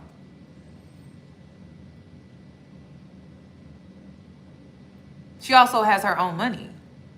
Yeah, she's calm. She seems more patient. She's softer. She just seems secure. She seems well supported. It's nice to see that. And Megan actually deserves to experience that because I don't think she's ever had it. So when y'all try to make it seem like Sweetie is doing something special, I don't see it. Sorry, I don't see it. She's doing something that some of y'all feel like you can't do or you want to do, or you feel like Sweetie is doing something that you feel like you always wanted to do or something like that. But y'all act like getting money, the only way you can get money is through a man. That's not the only way to get money is through a man. You can get your own money. It just takes time. And this is coming from a girl that was around a lot of girls, a lot of young women that was trying to chase fast money. They're not doing well now. Okay, like I use Brittany Renner as an example because she's a public figure, but there are girls that I used to hang around. They're not doing well. I'm telling you what that outcome is going to be. They're not doing well, y'all. They're not. Life is hitting them hard as fuck. So you have to understand that fast money, like, listen, it's the reason why they call it fast money is because 1 minute you have it and the next minute you don't. It's gone. It's gone. And another thing too is you have to understand how men are, because in that space, right? Like you're dealing with men that see you as replaceable. Like that's just the truth. In that space, you're dealing with men that literally see you as replaceable. You're operating off of how you look. They're operating off of how they look. But it's based off of how you make them look. So when you don't make them look how they want to look, you get replaced. So we've seen the internet like glorify that. And now we're starting to see how that shit don't have a retirement plan. That's it. That's what we're seeing. So when y'all try to make it seem like Sweetie is doing some shit, in my day, when I saw women live that lifestyle, they literally did it as a means of survival to get through college. They were literally setting themselves up. These girls are not being set up. They're so busy trying to flex on social media. They're not setting themselves up. Not even with college degrees. Seriously. Listen, maybe I'm different. But if I'm dating Diddy, a billionaire, and I think he bought his degree somewhere, I'm going to make him buy my degree. You get what I'm saying? Or I'm going to have him pay for me to go to school. One of my favorite girls that she gets no love. Cuban, I think her name is Cuban. Is it Cuban? 50 Cent's girlfriend. I forget her damn name. I fucking love her. I adore her. Is it Cuban Link? That girl is smart. And I always get them confused. I'm like, it's not Cuban, dog. But she's so slept on, and it's like, that's who y'all need to be looking to. Sweetie is not it. I'm sorry. Cuban Link, that girl is smart. Like, I fucking love her. And the reason is because she was dating 50 Cent, and he was taking her here, taking her there, but she never gave up on her dreams. period, on what she was building for herself. Y'all gotta know the difference. It's not necessarily the choices, it's how these women are operating within that space and the choices that they're making. And when it comes to Cuban Link, that's the formula. Like, if you want to look, what's the blueprint? Go look at Cuban Link. I know when I was coming up and I was seeing girls live that lifestyle, they were getting assets in their homes in their names. I will never forget this. There's one girl, and I used to look up to her all the time. They always get, back then, you had that little Mercedes, and it was the little sedan, right? She was in college. She had this man put her in an apartment off college. She had her little Mercedes. She would go to class. And she would take trips. And she never missed class. If she did miss class, then she would have someone that she would pay, because he would give her the money to have the notes that she needed. And she would pay them for the notes. Like, the girls have literally lost what that whole lifestyle was actually for. It was to help you sustain a future. It was to help you to secure a future. It was never about just flexing. So every time I hear a girl come online talking about something, well, Sweetie ain't did shit. I'm sorry. She has not done anything. She has not.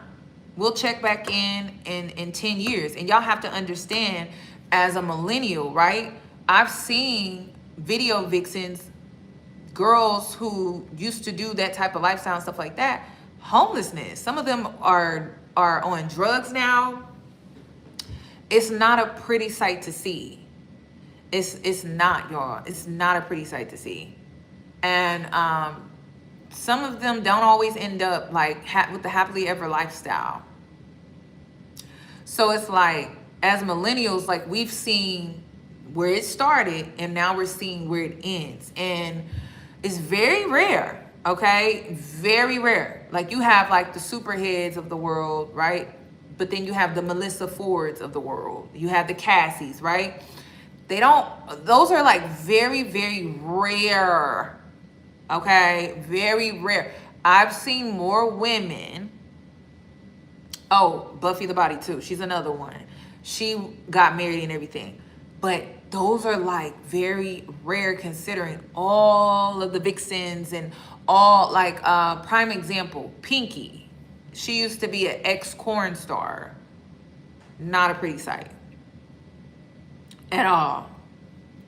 To the point where those same men that used to jack off in their sock or on themselves in front of their family computer screen, right, when they were young, make fun of her. So you have to understand, like, what space you're in. Like, y'all are, I don't know, it's like y'all making it seem like it's something, and it's nothing at all. It's nothing at all. Like, sometimes it doesn't always lead well. So I don't, like, it's just birds speaking, y'all. I just be hearing the chirping, and I'm just like, what are you trying to say? Like, what are you trying to say? As a millennial, we saw Generation X aunties. They had their little Mercedes off campus, kept away in an apartment off campus. They never missed class. If they did miss class, they paid for somebody to take their notes.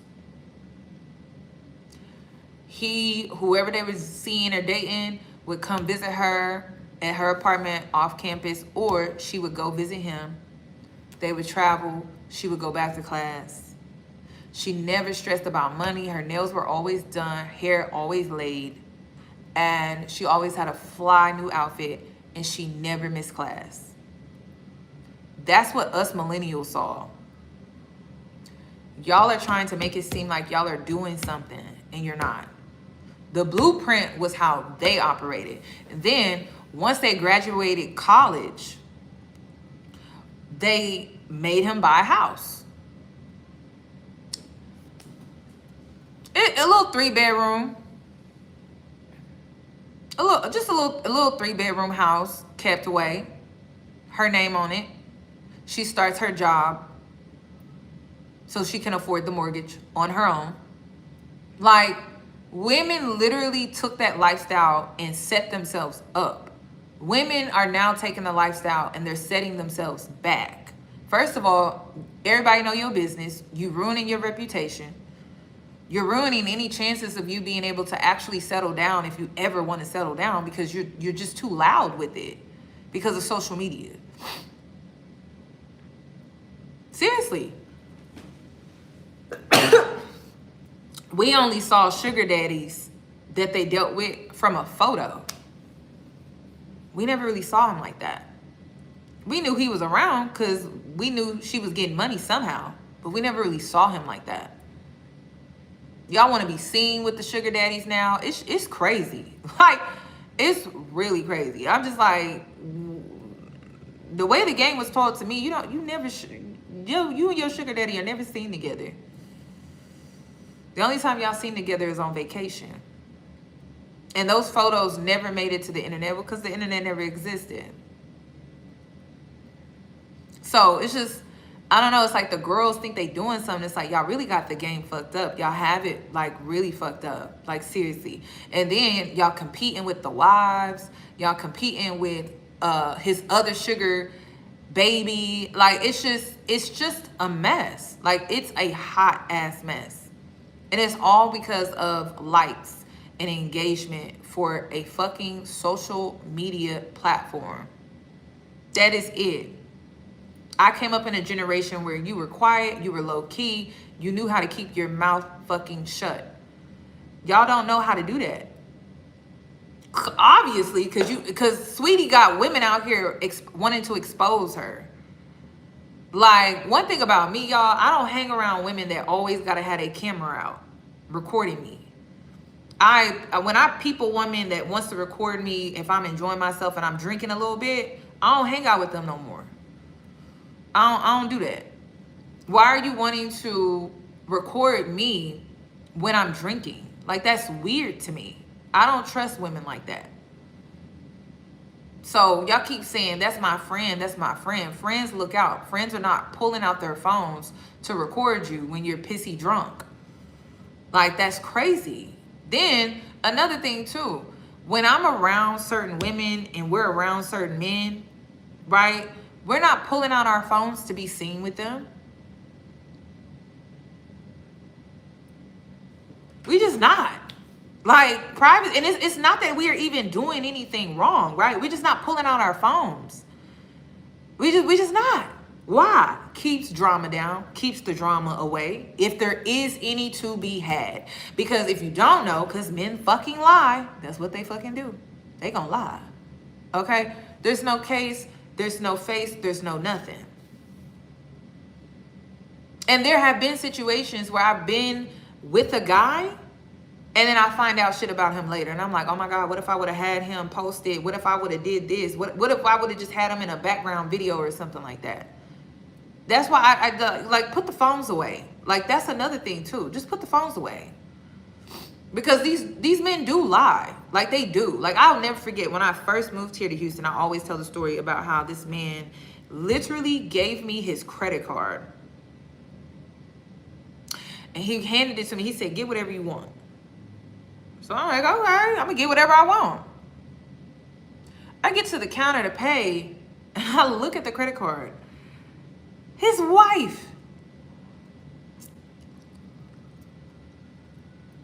name is on the credit card. Both of their names. Is his name, her name. And I'm just thinking to myself, like, that's so bold. That's why he told me I could get whatever I want.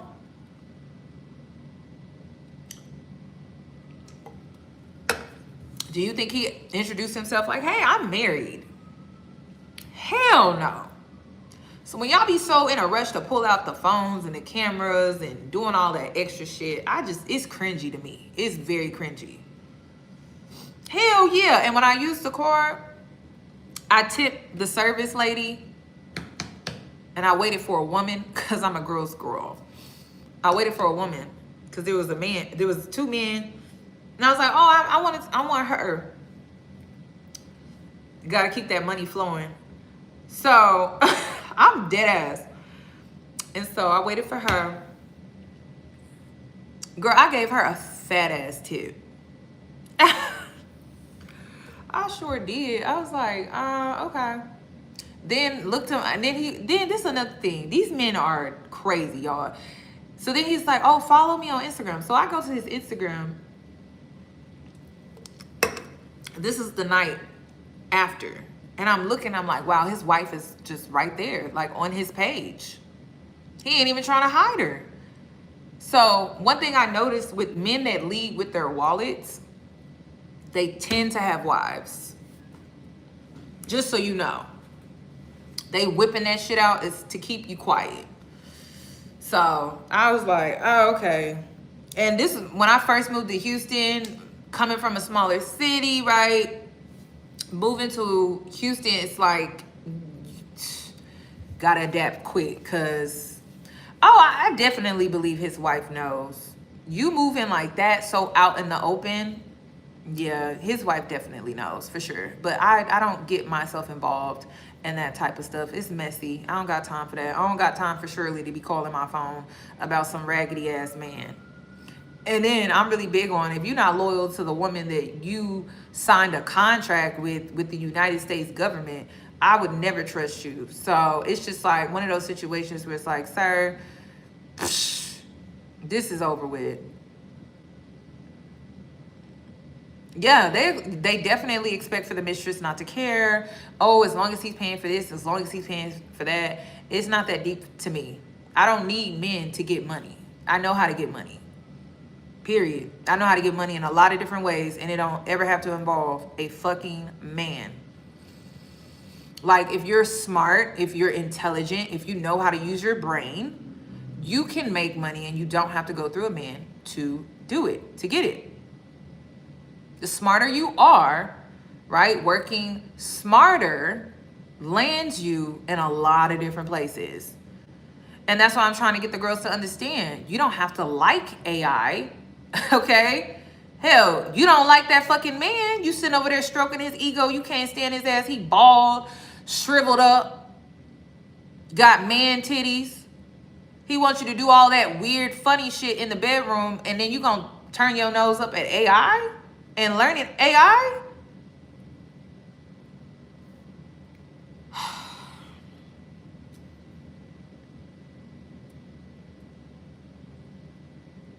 Sis, he wants you to peg him, sis.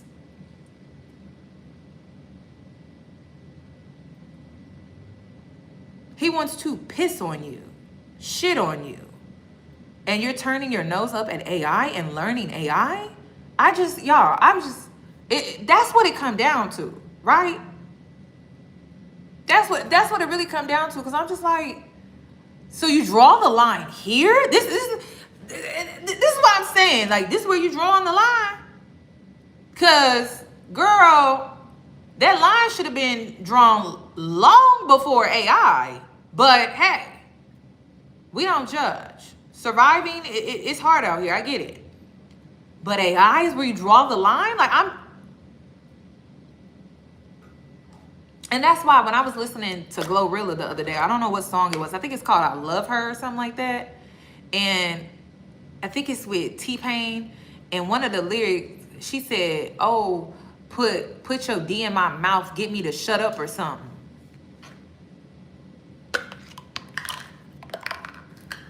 Y'all, I think I'm off mainstream music. I can't get into it. First of all, the girls are not writing their raps. They not. And I can tell, millennial speaking, when I came up and women were getting into the male-dominated space of rap, it was all about women's empowerment. That's what it was about. It was about a woman getting in the booth, freestyling, giving the womanly perspective. Not regurgitating what a man would say. And now, female rap Cause y'all, it's so fucking bad. I went to go look to see who are the writers on this song. 2 men, Glow, and some girl named Lauren. And yes, I looked it up. And I'm like, I have a feeling a man wrote that line. Because it's like, it's the misogyny. Like when you decenter men, right? And you're doing it for self-preservation. You decenter men, you catch shit like that in a rap song. You do. So that's why I'm just like, what the I'm not listening to that. I'm not listening. Put a D in my mouth, get me to shut up or something. The whole purpose for female rap was so that we could go against that type of behavior. I can't listen to it. I cannot listen to it. It's not empowering. It's not catchy. It's not. Like, I can't listen to it. And then I caught that in a Glorilla song, right? But then I had to turn off Cardi too, because I was just like, what did she say? She said, girls hating on me, they be sucking my D, and whenever they see me, they have their hair in a bun or something like that. And I was like, I know a man wrote that shit too. I could tell when y'all, rap is so bad. I can tell now when a man wrote it. And this is my thing, right? I get it. Sometimes you reach creative blocks, right? And you need inspiration. Why are y'all not choosing women though? Like, that's what I'm not understanding. Like, why are y'all not choosing women to come in and edit your lyrics or revise your lyrics or, help you formulate a catchy phrase better or something like that? Why are y'all? And you got to understand, when Glow came up on the scene, it was all like F Ninja. So that was like a women's empowerment type thing, right? And this is where we're landing, Glow? Like, what the hell? I'm not understanding. I had to turn it off. I can't listen to that. I might as well go listen to male rap, because that's how they talk about women. We have literally lost the plot. Like, ladies, we have completely lost the plot. I just need y'all to understand that. From this sweetie situation and women thinking that she doing something when she not doing nothing at all. She's not securing her future like that. She just flexing for the gram. And then, like, you have female rap. At this point, the only one I trust is Megan Thee Stallion. Megan Thee Stallion is always talking shit. You could tell it's her. Ken the Man. Who else? I always forget how to say her name. Mana Leo. I like her too. I find myself listening to her a lot more. But that's it, y'all. Not Lotto. I'm sorry. It's not even Lotto. But yeah. I'm gonna have to look into Bia. I'm gonna have to, because I be noticing the girls that don't get no love is because they not like that. Dolce is cool too. Okay, I like her too. Rap City, I really like her. Drizzy, I don't think I need to look into her. But y'all, I'm obsessed with Ken the Man.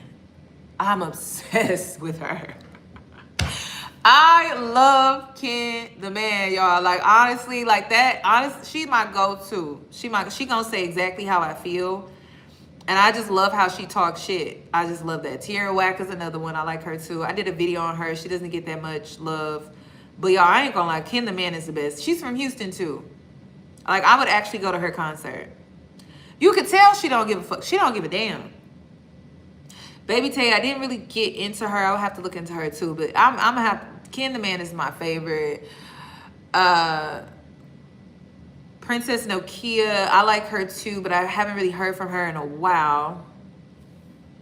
But yeah, like, I like them. Ken the Man though, I love how she talks shit. Like I do. The city girls, it's not mellow books. The city girls, they don't live what they talk about, unfortunately. And that was exposed recently. I feel like Princess Nokia, I feel like she's an Aquarius, and I think that she's an acquired taste. I never really got into Cash Doll, so I can't really speak on her. I love Ken the Man, probably one of my faves. And then I would have to say second would be Megan Thee Stallion. It would have to be Megan Thee Stallion. Like, you have to piss off Megan, unfortunately. You have to piss her off for her to, like, get in there and, like, come up with... I noticed that about her. When you piss Megan Thee Stallion off, you're going to get a good song. Like, you're going to get a good song. Like, you just have to piss her off. Rattle. I think she has this song called Rattle. Why am I just now finding out about it? I don't know. But...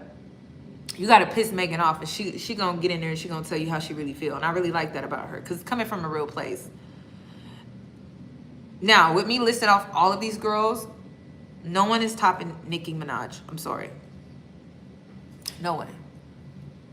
And the reason is because Nicki is also an acquired taste. She's very intelligent. That's why she's so good at what she does. She's very smart. She's very smart. I don't know if y'all been keeping up with the astrology girlies. Oh, Nicki definitely is male-centered. We can agree. We can agree with that. But I don't know if y'all are keeping up with the astrology girlies. And I literally said this. I said, listen,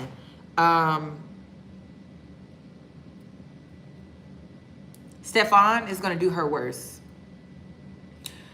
Nicki is going to beat Cardi because Cardi is too emotional and she's reckless. Nicki is strategic. Do not underestimate Nicki. A lot of people underestimate her. She knows what she's doing before she does it. Cardi, on the other hand, she just reacts. She is the react queen. But the reason that that's gonna play her is because if Nicki knows that she can just poke you and get a reaction, she can set you up with that. I don't think she thinks like that. So she knows. Like, Nicki is she's smart. She's very smart.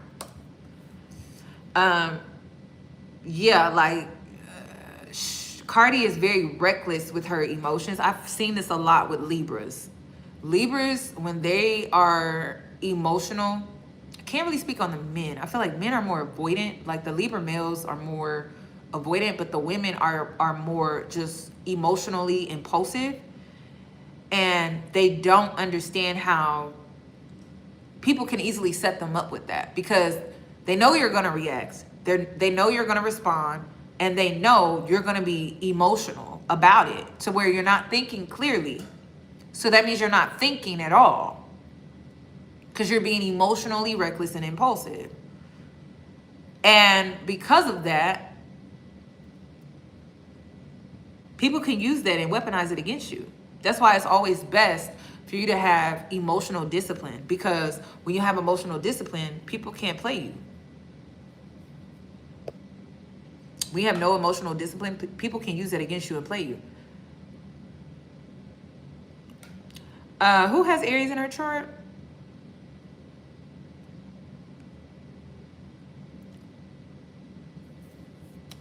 I just noticed that with Libras. I just noticed that, like, just tend to be a little more impulsive with their emotions. And we all have impulsive things about us. Like, for Libras, it's just emotions. I feel like for me, it's rage. For me, it's rage. You know, for an Aries, we could go from 0 to 100 like that. You know, For Libras, it's more emotional. I don't know how to explain it. It can come out as rage, but um, I don't know. It tends to be like more on the clingier side. For an Aries, it's kind of like we blow up on you and then we leave you the fuck alone. It's kind of like that. But Libras, I don't know. It's kind of, and it's crazy because Libras and Aries are sister signs. Yep. I think we just go about our impulsiveness just differently. That's all. Because for real, like, y'all, girl, road rage, y'all would hate to see me on the road. Ooh, girl. I could be a mess. I know. I love Libras too. Because Libras are fancy, bougie, extra, luxury. Like, I just love how extra y'all are. That's what was pissing me off about Nelly when I was watching Ashanti and Nelly. It was making me upset because I'm just like, why are you making it seem like she doing too much? That shit was pissing me off. Because Ashanti goes all out. She loves to throw like these extravagant birthday parties and things like that. I love that shit. Okay? Like, Libras are the people that you do the fancy, the extra. That's who you call. Okay? Like, and no shade to Tauruses. I love y'all. But like when I want to do like simplistic nature type of like thrift shopping and things like that, I call on my Tauruses. But when I'm dealing with a Libra, I know what I'm dealing with. Okay? Like fancy, red carpet, lights, camera, action, glam. I know who I'm dealing with. So that was what was pissing me off about Nelly. It's like, Nelly, do you not know who you married? Like, don't make me mad. Don't piss me off. Like, you know who you married. You married someone that's going to be extra. And I feel like us Aries can be extra, but we can also be chill, you know? It just depends on our mood or our vibe. But Libras are going to be extra all the time. Like, it don't matter what they do. Like, even if they go into nature, they're going to be extra. If they go to the bathroom, they're going to be extra. That's just how they are.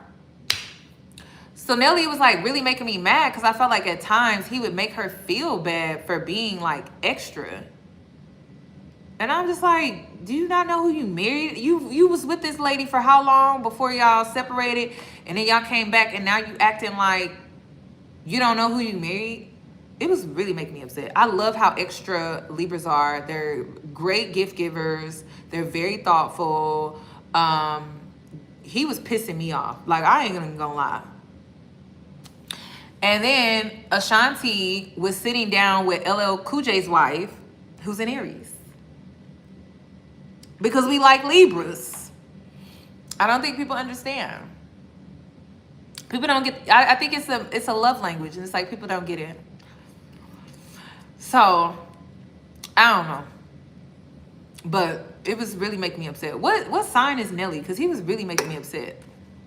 I don't know if it was his age or what. Because he was making me so mad. I meant to look that up. Oh, he's a Scorpio. No wonder. Let me show that. My mama's a Scorpio. I don't know. I get along with Scorpios. Maybe it's just the male thing. You know, when you change the gender, it changes a lot. Because I love Scorpios. My mama's a Scorpio. And being an Aries raised by a Scorpio woman,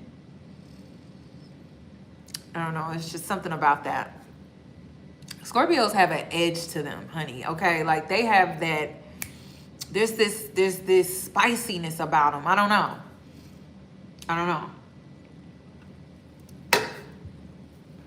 I'm always hesitant with the male's side of the zodiac. I know me. I feel like I get along with Scorpios really well too. I feel like it's the darker side of our individuality and authenticity that we tend to gravitate towards. I also love Aquarius.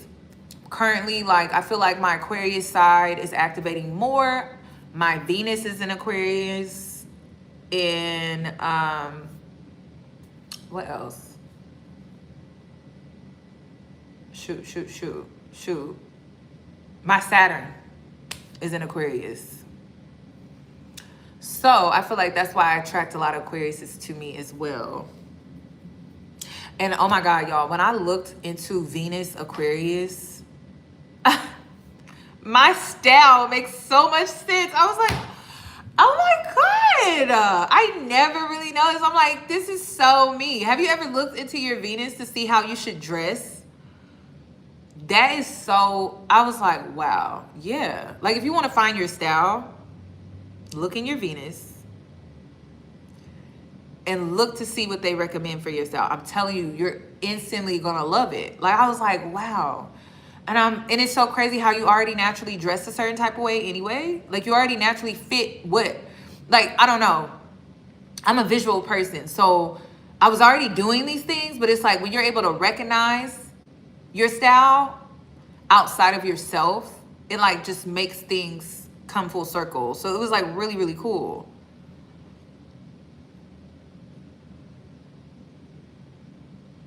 Oh, all you know is you're a Gemini. I look at my whole birth natal chart. I gotta see what it's all about. Yeah, and then like you know how they come up with like Moon Lily. She said, yeah, my Venus is in Scorpio or is in Virgo. Clean girl aesthetic, right? So when you go look up your Venus and you look at like what the style is, you already fit it.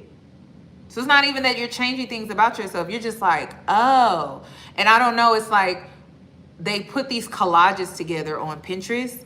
So then you go and you be like, oh my God, all of this stuff looks good on me. I already know it looks good and I'm going to go buy it. It's really cool. So, oh, Phoebe from Friends, how she dresses. It's Aquarius vibe. So I saw a lot of her outfits in my little spread, but I was like, yep. Sierra too, like how Sierra dresses is kind of similar too. I kind of go back and forth. I'm like kind of a little all over the place. It just depends on how I feel. But I feel like that's also like Aquarius and Venus as well. I feel like if your Venus is in Virgo, you're pretty consistent, you know? You're pretty consistent. I've seen Aquarius and Venus be bohemian, earthy, futuristic. I feel like what is her name? Missy Elliott gives Venus Aquarius. Really? You never met other Aquarius people? That's interesting too. See, I haven't gotten that far. I try to remember all of my placements, but I only remember certain things just because Venus Friday happened. Did you enjoy Venus Friday? Beautiful. It's real beautiful. So, I don't know. I feel like, I don't know. People be so weirded out by astrology, but I feel like God created astrology. So I don't have an issue with astrology, but I know other people do. I feel like astrology is the science that they never wanted to teach us about because it would unlock too many things for us to know ourselves better. And they never want you to know yourselves. Like one thing I learned about the Matrix, and here comes my Aquarius side. One thing I learned about the Matrix is they want to keep you very, very far away from yourself. They don't want you to think for yourself. They don't want you to know yourself. They don't want you to be yourself. They want you to think how they want you to think. They want you to be who they need you to be in order for them to benefit off of you, in order for you to do what they want you to do. And then they want you to be who they want you to be because it benefits them in the system. So they never taught us about astrology because if they did, we would know who we are. And they don't want that. It's all about control. So it's the science. Astrology to me is the science that they just never taught us. And one thing I noticed about the system too is when they don't teach us something, when it has a lot of truth, like astrology, prime example, right? The whole rapture. It was an eclipse. That's all that was happening. And people were feeling it though. So like, that's the reason why I did my breakdown in the way that I did my breakdown. Like everybody basically saying the same thing. But the only one that stood true was the astrology. And astrology was saying that there was a major shift that was happening in the collective because of shift. These people were feeling it, confusing it for religious psychosis, basically.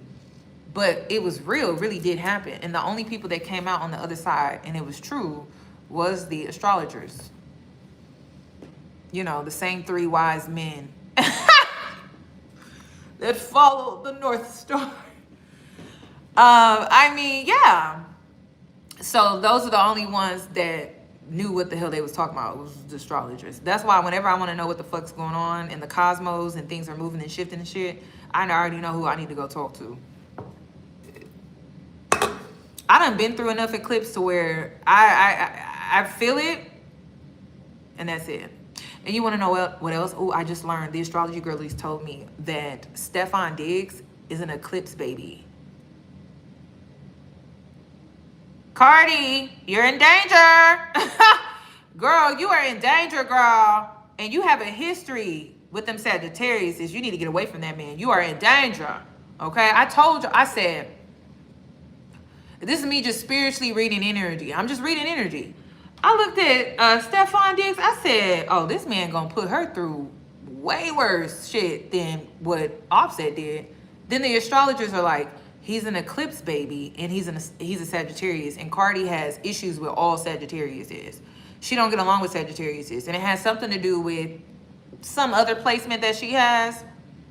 And so she has a beef with Nicki, who's a Sagittarius. Offset is a Sagittarius baby, and we all know things come in 3s. And baby, this 3 is an eclipse baby. Get out of there, sis. You are in danger, girl. So I've always been like a fan of astrology, but not in the way that I am now.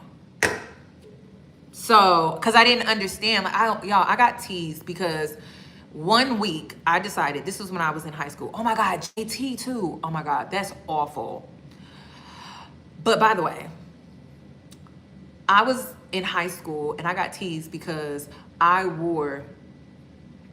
think I wore Aquarius one day, Libra the next day, and then I wore like Cancer. Like I wore the zodiac signs, and I got teased, and they're like,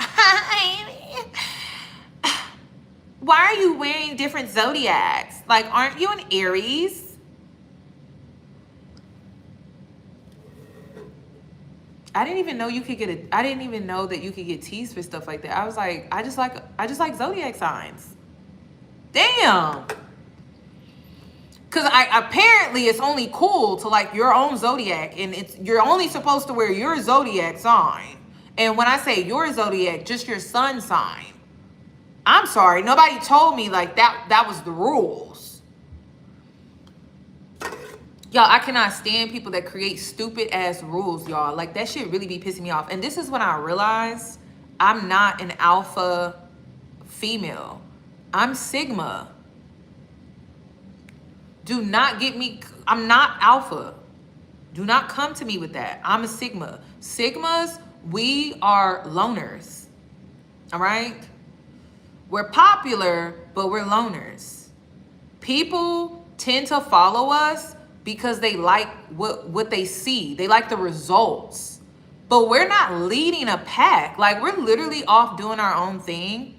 We come across some people along the way, and then they start following us. But they trail back. All right? We're not a pack. They're trailing me. That's it. Okay? That's a Sigma. Like, I don't care about, and the reason why we operate like this, you want to know why Sigma females operate like this? We don't give a fuck about the social hierarchies that y'all create. That's what it is. We don't care about that. Y'all, oh my God. It feels like I'm being punished when I have to care about social hierarchies. Like the queen bee shit, it is painful for me. Like I literally sit there feeling like I have to do jail time, prison time, This is federal prison, and we all have to sit here and deal with each other because of the environment. I don't want to be here. So Sigmas know how to survive in these social hierarchies, but it's literal jail time. Like it's like doing federal prison time, and we're only doing this to survive. And then this is the worst part. Like, this is the worst part, right? We find ourselves in leadership roles. We find ourselves, meaning we didn't want to be in the leadership role. We wasn't trying to be in the leadership role. We just ended up in the leadership role. We just ended up in it.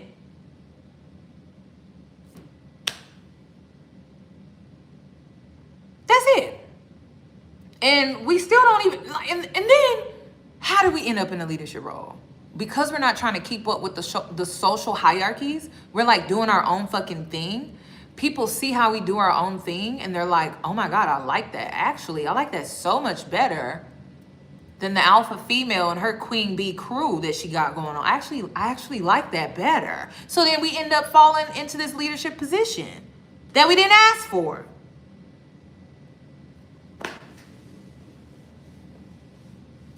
So I'm a Sigma female. And I love it. I love the freedom. Like, we are wanderers. Yeah. We explore, we go off and we do our own thing. We don't feel like we need a pack with us to wipe our ass, to go to the bathroom. We don't feel like we need people holding our hands to do social things. And oh my God, y'all, I struggled as a child because it was like this expectation where for me to do social things, I had to have somebody with me.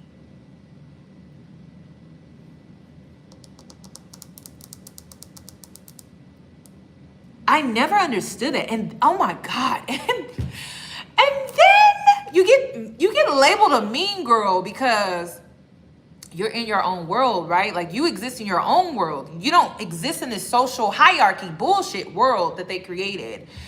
And so you offend people because you're doing your own thing in your own world, and you're not. And then this is another thing.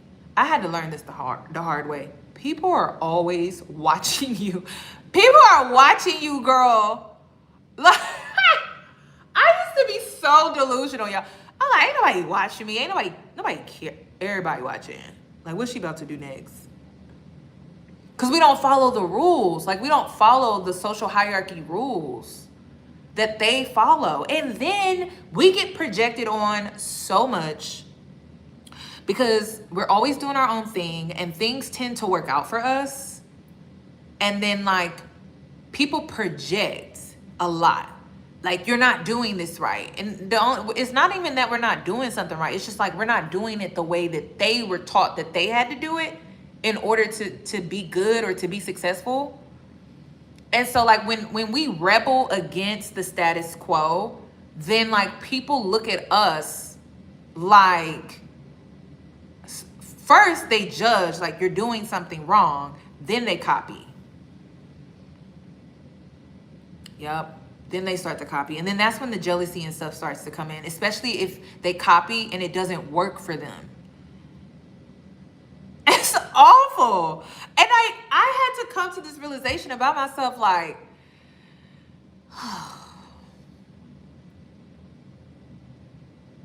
this is just not, I didn't sign up for this. I personally didn't sign up for this. And then my favorite part, though, about all of this, we deeply do not care about the social hierarchies. Like, we don't care to fit into them. So, like, and the reason is because we like the freedom that comes with not participating in the social hierarchy. So, like, when people try to leave us out, when people try to leave us out of stuff, I just be like, girl, we don't operate in the same world. You operate in that world where you feel like you have to fit into those social hierarchies to be successful. And you're leaving me out on purpose when I want to be left out. I don't want to sit at that table.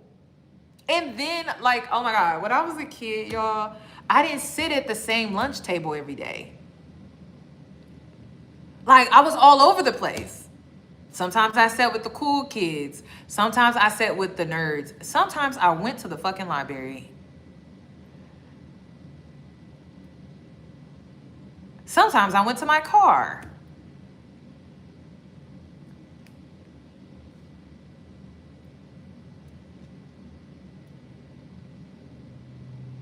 I was literally all over the place. Like, I don't know what else to say. The library, though, was probably my favorite place because it was quiet and I get overstimulated. And then, like, the social hierarchy of going to the lunchroom and facing where are you going to sit today? And if I didn't want to deal with that shit, I literally escaped to the lunchroom. Or no, to the library. To avoid choosing where I was going to sit. Because it was a hierarchy. Literally. And I never noticed this about myself until I started, researching like psychology and shit. And I'm like, oh my God. Oh my God. This has been my whole life. The library was like always a safe space. And why is that? Like, why was the library such a safe space compared to the lunchroom? I don't understand. It's crazy. So the lunchroom was where, the lunchroom, I only sat at the lunchroom if I felt like being social, But I always sit in the lunchroom. Like, I don't know. Yeah. I had to research being neurodivergent. I'm like, that's what this is. And like, we have our moods, right? Like, we can be very social, and then other times we are like not social at all. So, but the library was like always like safe. I was like, cool. Like, I don't know. I just never had to be anything in the library. But if I went to sit at a lunch table, it was like performative, small talk, or drama, or this or that. And then another thing too, people love talking to us. People love telling us their business that we didn't ask. Like, they just offer information to us. I hate surface level talk. It's the worst thing ever. That's another thing. Don't surface level talk to me. I don't see the purpose in it. I honestly feel like it's a waste of time. Like, if we're not talking about something of substance, why are we exchanging energy? Like, I'm one of those type of people. I'm like, I don't see the point of exchanging energy if we're not going to exchange substance. Isn't that the whole point of human interaction and connection? And then that's another thing. Those social hierarchy groups, they don't operate off substance. They literally operate off of like the most surface level shit. And that's another reason why I avoid those spaces. Oh my God, I literally avoid those spaces because it's like always like, I don't know, it's like you have to care about shit that you don't care about. I don't care that Susan is wearing a purple top today. Who cares? Or I don't care that such and such is dating such and such now. I'm happy for him. Like, what? You know what I mean? I don't know. Like, yeah. And that's why I had to let go of certain friends that I had created when I was a kid out of proximity, because I realized we really don't have nothing in common. We really don't. And for my ex-best friend of 10 years, I realized that we really didn't have anything in common because she cared about things that I literally didn't care about. Like, I didn't care about fitting in. I didn't care about being a part of like a social hierarchy group, right? Like, where there's like a queen bee and then like the minions, and we're friends and we make each other look good and we make each other appear a certain way.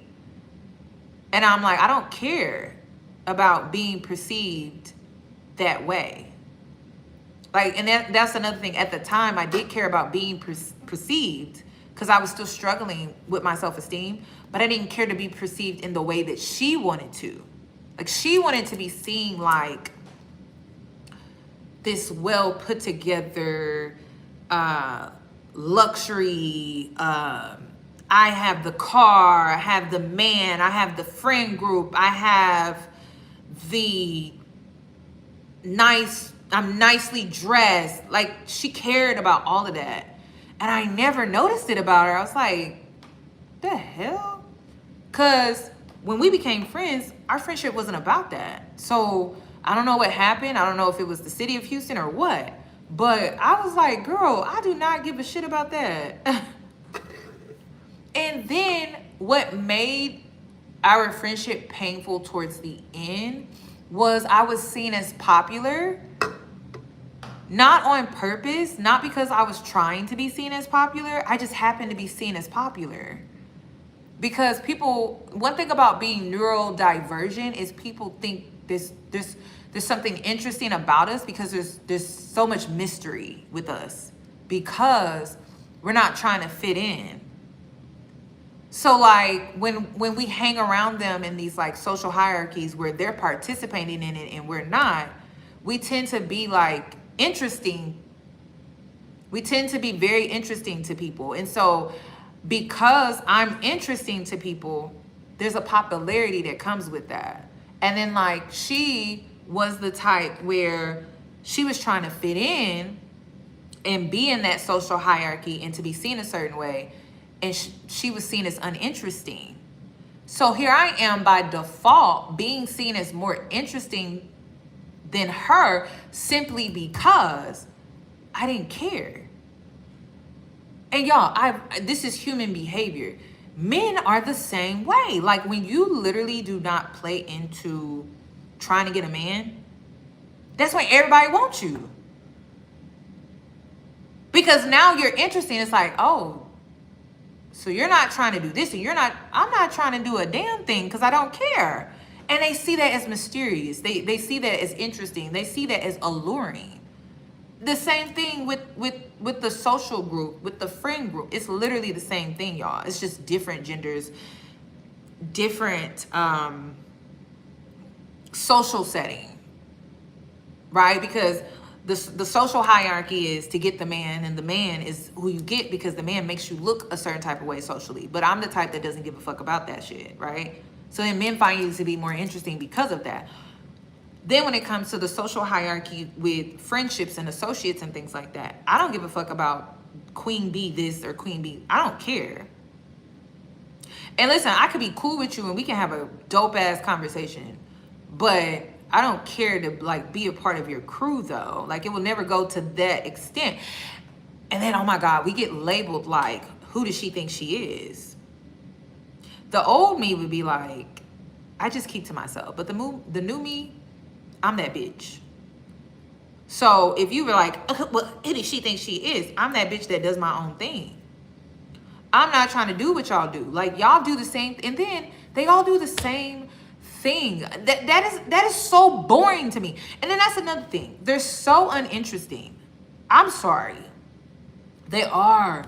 Like the things that they do to fit into this like social hierarchy are things that I consider boring as fuck. Like boring as hell. Like watching paint dry. That's how I see it. I don't see it any other way. And so they think it's interesting and they think that it's fun. And I think it gets boring after a while. Like these are the type of people that go to the same clubs and hang around. They do the same things. Let me make sure y'all can hear me though. Can y'all hear me? Okay. I think y'all can hear me. Can y'all hear me? Sorry, y'all. I got a call. Okay, they like do the same things like day in and day out to keep up with like appearances and to keep up with like looking a certain type of way socially. And I'm like, I want to live. I want to be free. Do I sound crazy as hell? Because y'all, I swear, around them, they make you feel like something is seriously wrong with you. And I'm just like, I want to be free. Hi. I want to like go wherever I want to go, do whatever I want to do.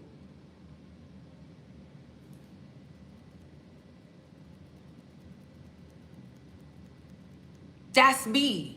And I feel like when you subscribe to that social hierarchy, oh, like everything is like so plotted and so planned and so curated and just too thought out, to where there's no way you're really being yourself at all. And I'm like, I don't care where I'm at, who I'm around, like I always gotta be me. There may be different versions of myself that I show, but I always gotta be me. Like, and I feel like when you subscribe to that whole like social hierarchy, and listen, I play into things now simply because I'm aware. And I know that there are benefits that comes with it, but I will never cross that threshold where I'm completely losing myself and I'm taking on an identity that is not of my own. I'm never taking it that far. Like, I will play into politics because sometimes you have to, right? Like, you live in this matrix, this system or whatever, you have to give a little. But I'm never gonna give too much. Like, it's really all about balance with me. Like, I know for a fact that if I went on a business, say I went to an interview, a job interview, right? I'm gonna dress a certain type of way. Like, I'm probably gonna put a bob on. Probably gonna wear a really nice blouse. Depending on the job, black is safe, navy is safe, navy blue is safe. And that's just me playing the game, right? Playing the game because I know that that's what it takes to survive in the system. But would I ever change my full identity? No. Like, I just know this is how I can present myself. This is how I'm going to present myself. And me being strategic about it because I want the job, because I'm making it about me, that's still me being true to myself. But will I ever be in a social setting where it's supposed to be like casual, relaxed, like we're supposed to be friends, and I can't be myself around you? Like, that's too much. That is too much. And then another thing that I noticed about these like social hierarchy groups with friends and associates and things like that, mainly friends, they're not friends. They're not. Meaning, you can't be vulnerable with them. And there's always competition. They are the competition. And the reason in these particular social hierarchy groups, they are the competition amongst each other is because they're playing the social hierarchy game. So there are no friends in that space, just competitors.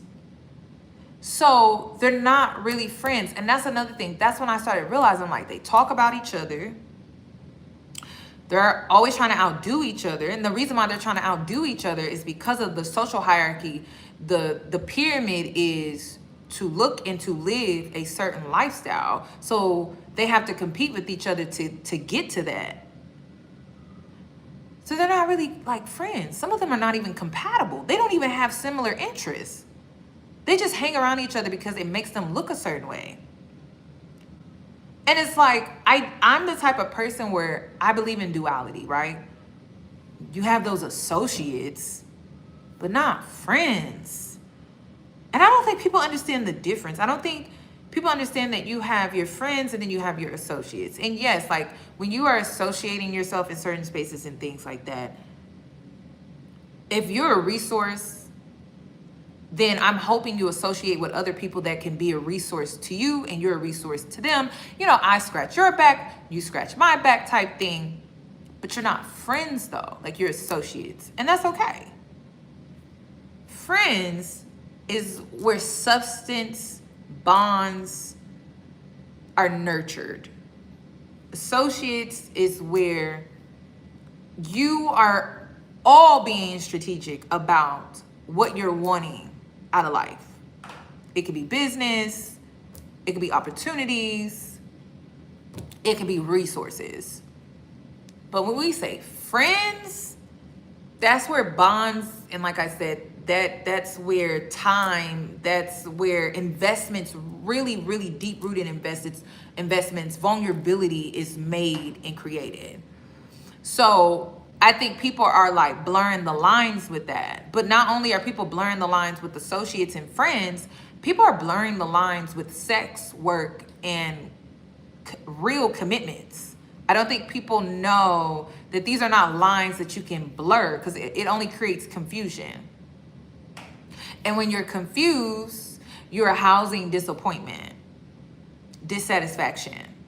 This is why a lot of people are not happy right now, honestly. Like, a lot of people are not happy because they're blurring lines, they're confused, and they're dissatisfied, and they're disappointed, and they believe that some of them don't have the awareness yet, but they're feeling the dissatisfaction because they're not aware of what they're doing and how they're doing it and how it's not benefiting them. So it's left them in this very confused place, dissatisfaction. This is where depression manifests. And it's because they have given into these hierarchies. Sexism, male validation, racism, classism. Because remember, America, the infrastructure is collapsing, but it's changing. What are people going to do when these social hierarchies are no longer a thing? Because you know that's coming, right? You can't collapse America's system and infrastructure based off of how it operates in the patriarchy if the social hierarchies are not collapsing with it. So you're going to see a lot of your faves that subjected themselves to male validation for profit. That's declining.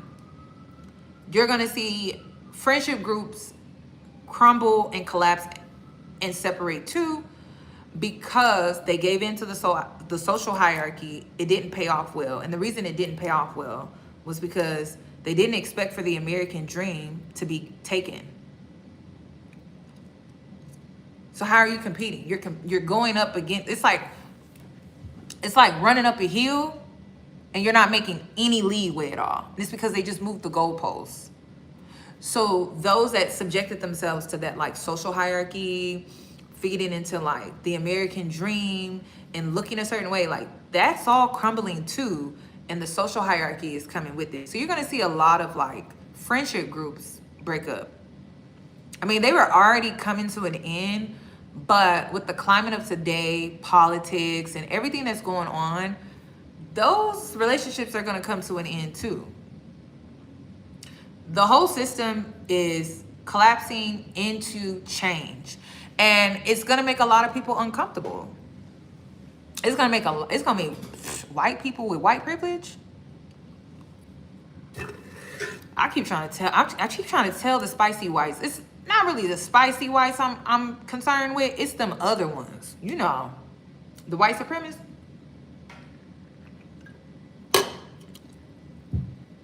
I'm actually concerned about white people.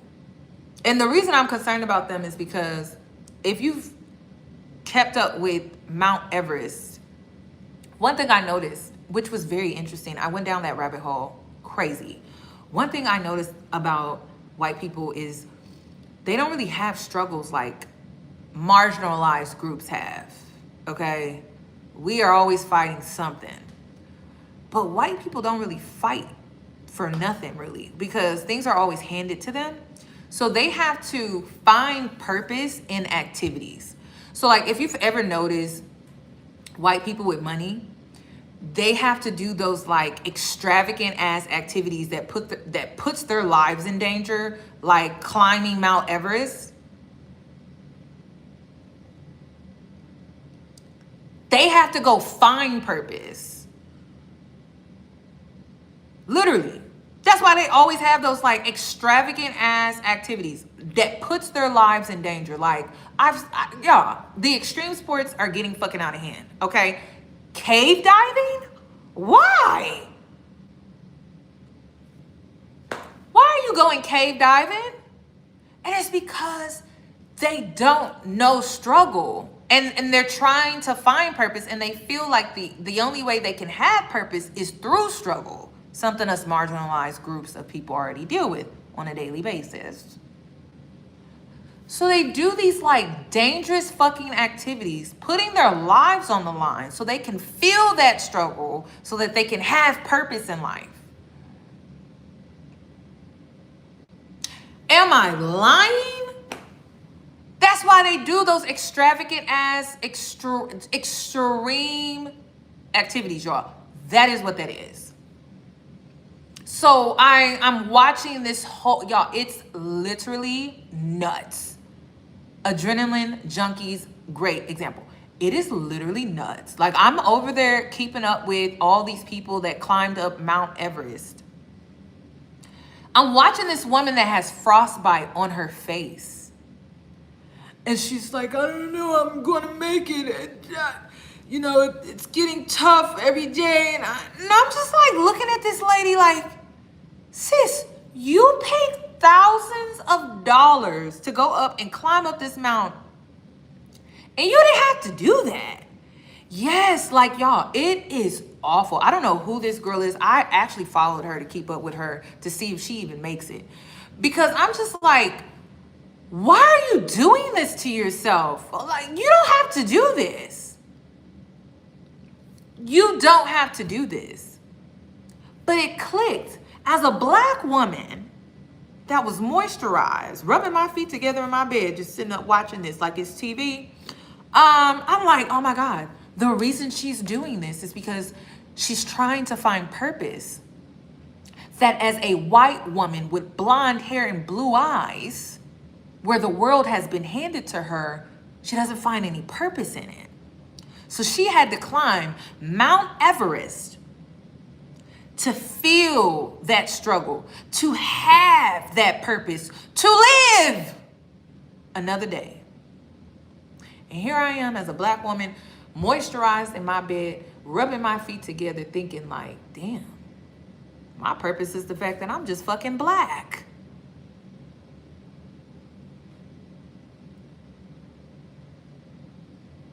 Cause y'all, she look ashy. Y'all, the lady look ashy as hell. Like, have you ever seen someone experience frostbite? It's awful.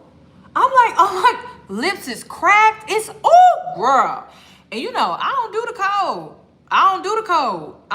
So I'm just like really watching this lady like, and it's so unpreventable.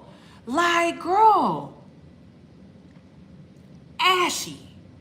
I need to check back in to see if she made it or not. But I'm just like, girl, this is crazy. And then it's, by the way, this deep dive on Mount Everest and people climbing it, very fascinating.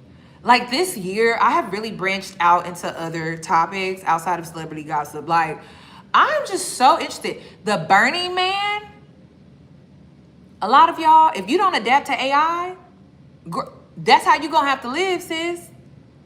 How them people was trying to create their own little society outside of capitalism.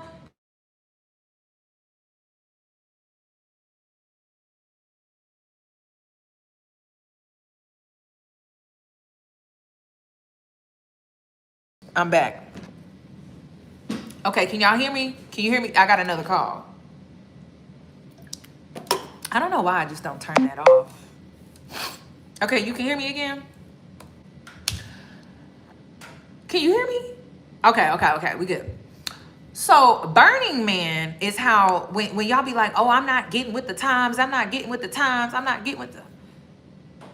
go experience Burning Man and then come back and let us have a conversation. Okay? Burning Man is what the rich do. Another rich activity.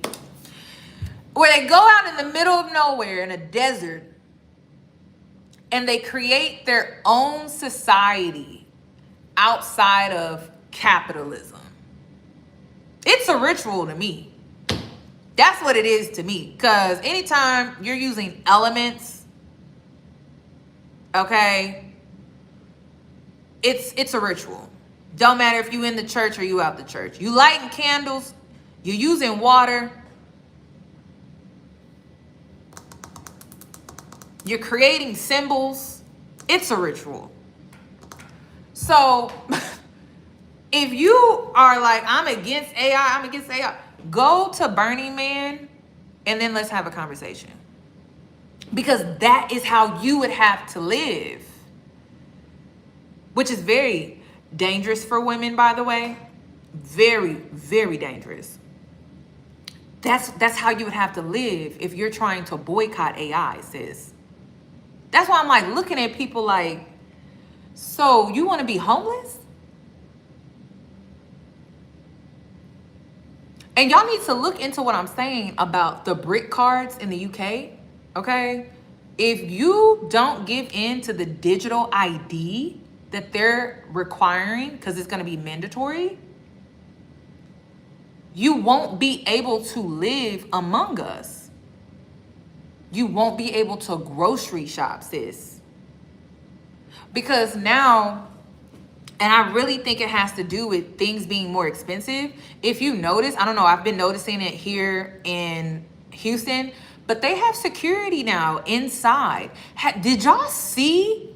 This was so crazy. There's so much shit going on, y'all.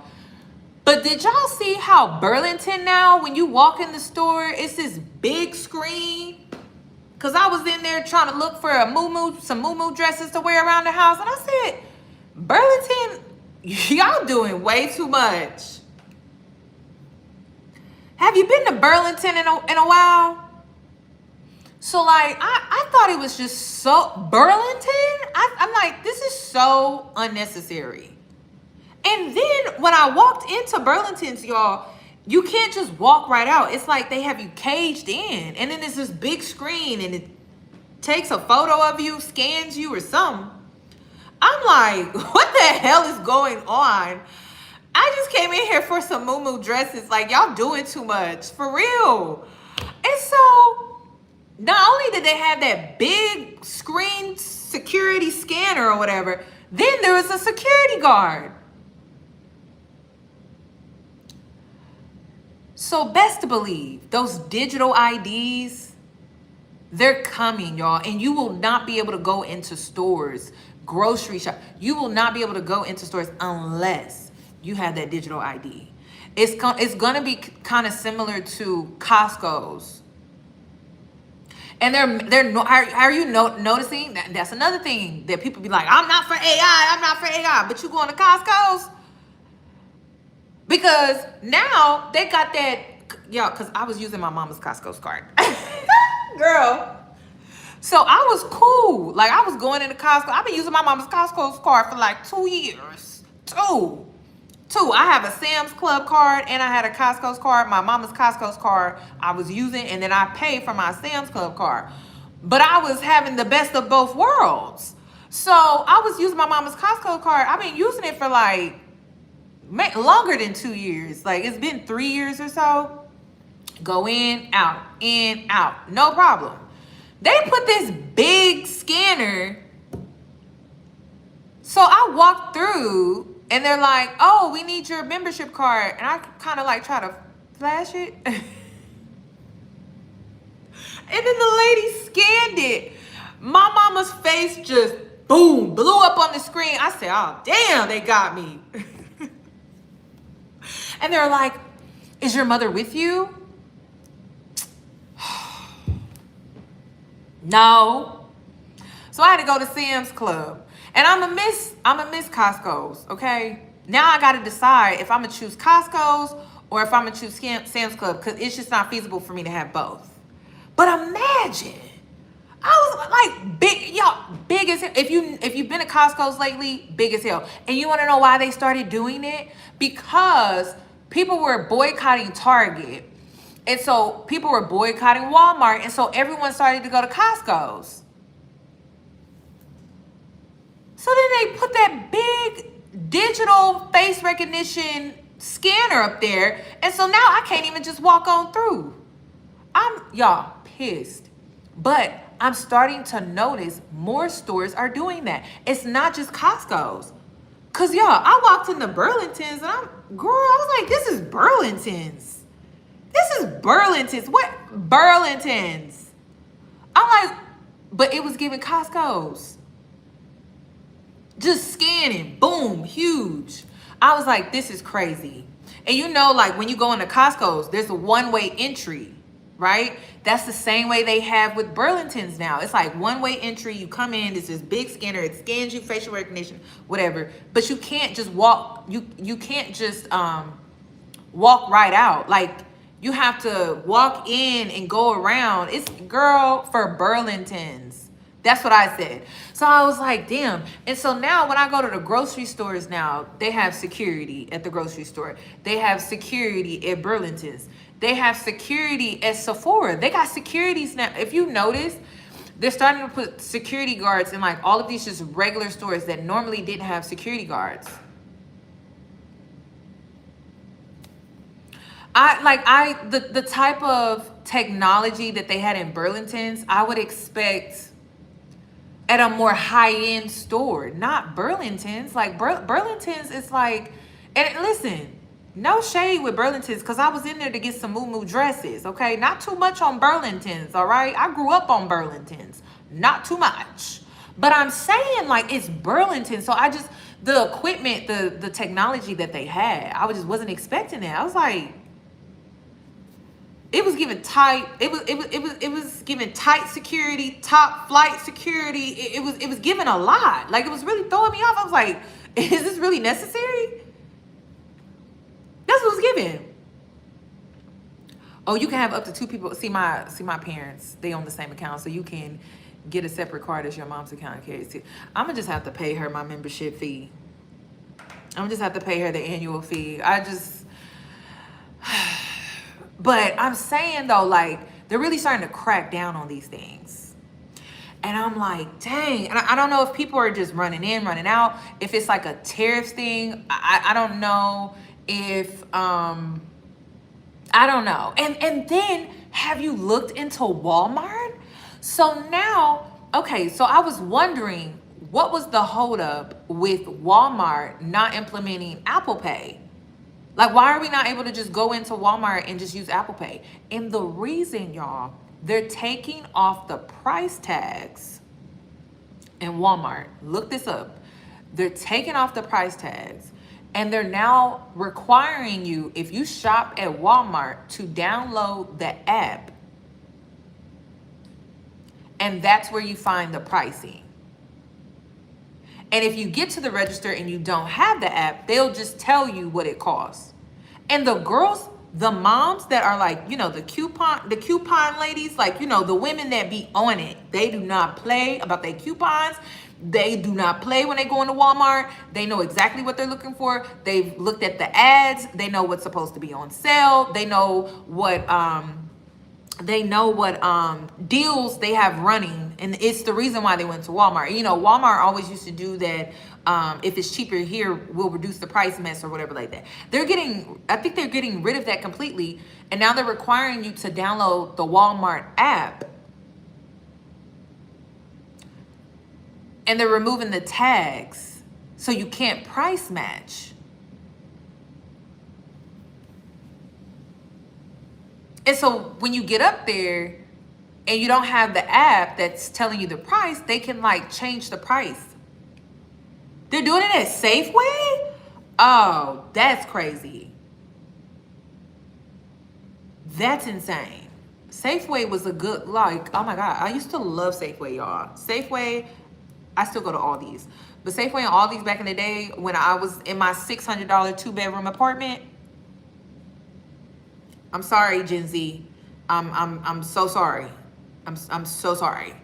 But yeah, I had my first ever apartment was a 2-bedroom and it was $630.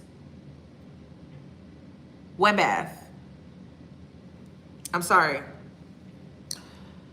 Safeway was the grocery store I would go to, and I would go to Aldi's. That was cheap as hell. And so they're just changing so much, y'all. Like, they are really changing so much so fast. Like, oh my gosh. So I'm so shocked about Safeway. I would never have thought. But we should have known when Dollar Tree was like, we're going up on our prices. I'll never forget. I was like, going up on your prices? How? This is getting wild out here. So yeah. The world's changing. It's changing, and it's changing fast as hell. Like, it's changing very fast. Every day there's a change, and it's a massive one. Like, it's not even like, you know, we're changing little things here and there. That's what it was before. Like, when they made those little changes, like Apple Pay now, like, oh, that's a little change. Or the little, remember when we all slowly transitioned to the debit cards with the chips in it? It's like, oh, that's a little change. Girl, the changes that they are doing now, they not little changes. They are huge changes. They're inconveniencing us. And oh, I meant to check to see the military, because y'all, when I tell you, out of all the things that I've seen this year that has really rocked me, military families not getting paid, girl, they about to have me go off on people, because I'm like, this is how we making America great? We not even paying the people that are in service. We're not paying the families that are in service. This country is not gonna pay the military? Are you out of your mind? You're telling me that we got people on the front lines right now and their family is not getting paid? Federal Reserve is denying loans for families to help aid them. Did they get paid today, y'all? Because okay, to pay them on the 15th. Cause I'm not gonna lie. That was gonna be a big problem for me. Like, honestly, like, as a taxpayer in this country, that was gonna be a major issue for me. Because I'm like, ain't no way in hell. They better get their check on the 15th. And they should have got it on the 12th. But they better get their check on the 15th, because y'all, I'm telling you, that's not cool at all. That's not cool at all. That's not cool at all. At all. The Federal Reserve was denying military families loans. The Federal Reserve, what was the other? There was another bank that the military tends to bank with. I forget what the other one is. It's pretty popular. It's very known. But y'all, they was gonna have to hear me. Is it USA? Navy Federal, not the Federal Reserve, I'm sorry, Navy Federal, and USAA. They was gonna have to hear from me. Cause to me, that's unacceptable. I just feel like military families should never be affected at all. Like, at all. Like, come on now. Y'all done lost y'all damn mind. Y'all lost it. And then, why do I feel like this is just a petty... I just feel like this is like a petty thing that they're doing. It's like a pissing contest. Like, who can fold first type thing. And then you have all the families in the middle, like, suffering. Like, why do I feel that way? I don't know why I feel that way, but I'm just like, I feel like this is just like one party trying to show up the other party, and then like the families in the middle are the ones that are suffering, because these people get to go home to their families. They get food on their table. Like, they was gonna have to see me on that one. I'm sorry. I meant to check that today. I understand military is the federal government, but I don't care if the government is shut down. They should never. We're talking about the military, y'all. I don't care if the government is shut down. They should be exempt from any funding. Like, they should be totally exempt. Like, absolutely. Like, that's ridiculous. We're talking about the people that protect us on a daily basis. Are you out of your mind? No, I just felt like they should have never been affected. No, that's crazy. I know. That's what I keep trying to tell the citizens of this country is, it doesn't matter if you're right or you're left, you're Democrat or you're Republican, you're liberal, or you fall somewhere off the planet Earth. It doesn't matter. They're playing us. Like, they're literally playing us. And then we're divided. It makes no sense. I feel like they're playing us. Someone said we're mixing up. Oh, military and defense. Oh, no. Oh, okay. I was like, no, they all. I just no. My heart was breaking for military families because I was listening to them on TikTok and I was watching these videos. My girl Simone, she's the finance girly. I love watching her too. And she was reacting to the government shutdown, and she brought it to my attention that they were denying them of aid, like the Navy Federal, USAA. And I'm just like, okay, so you can't trust the government. You can't even trust the banks that support.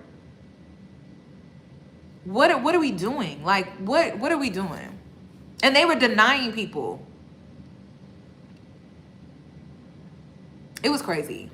So I meant to catch up to see if they fixed that, because I'm just like, no way y'all about to do this to military families. Like, no way. No way y'all not about to do that. I know Simone is really, really good. I love her, and I love Orlando Minor. Them, y'all need to watch them. Seriously. Like, you need to get on those two people. Like, and you need to buckle down when it comes to your finances, because things are just so unpredictable. You just don't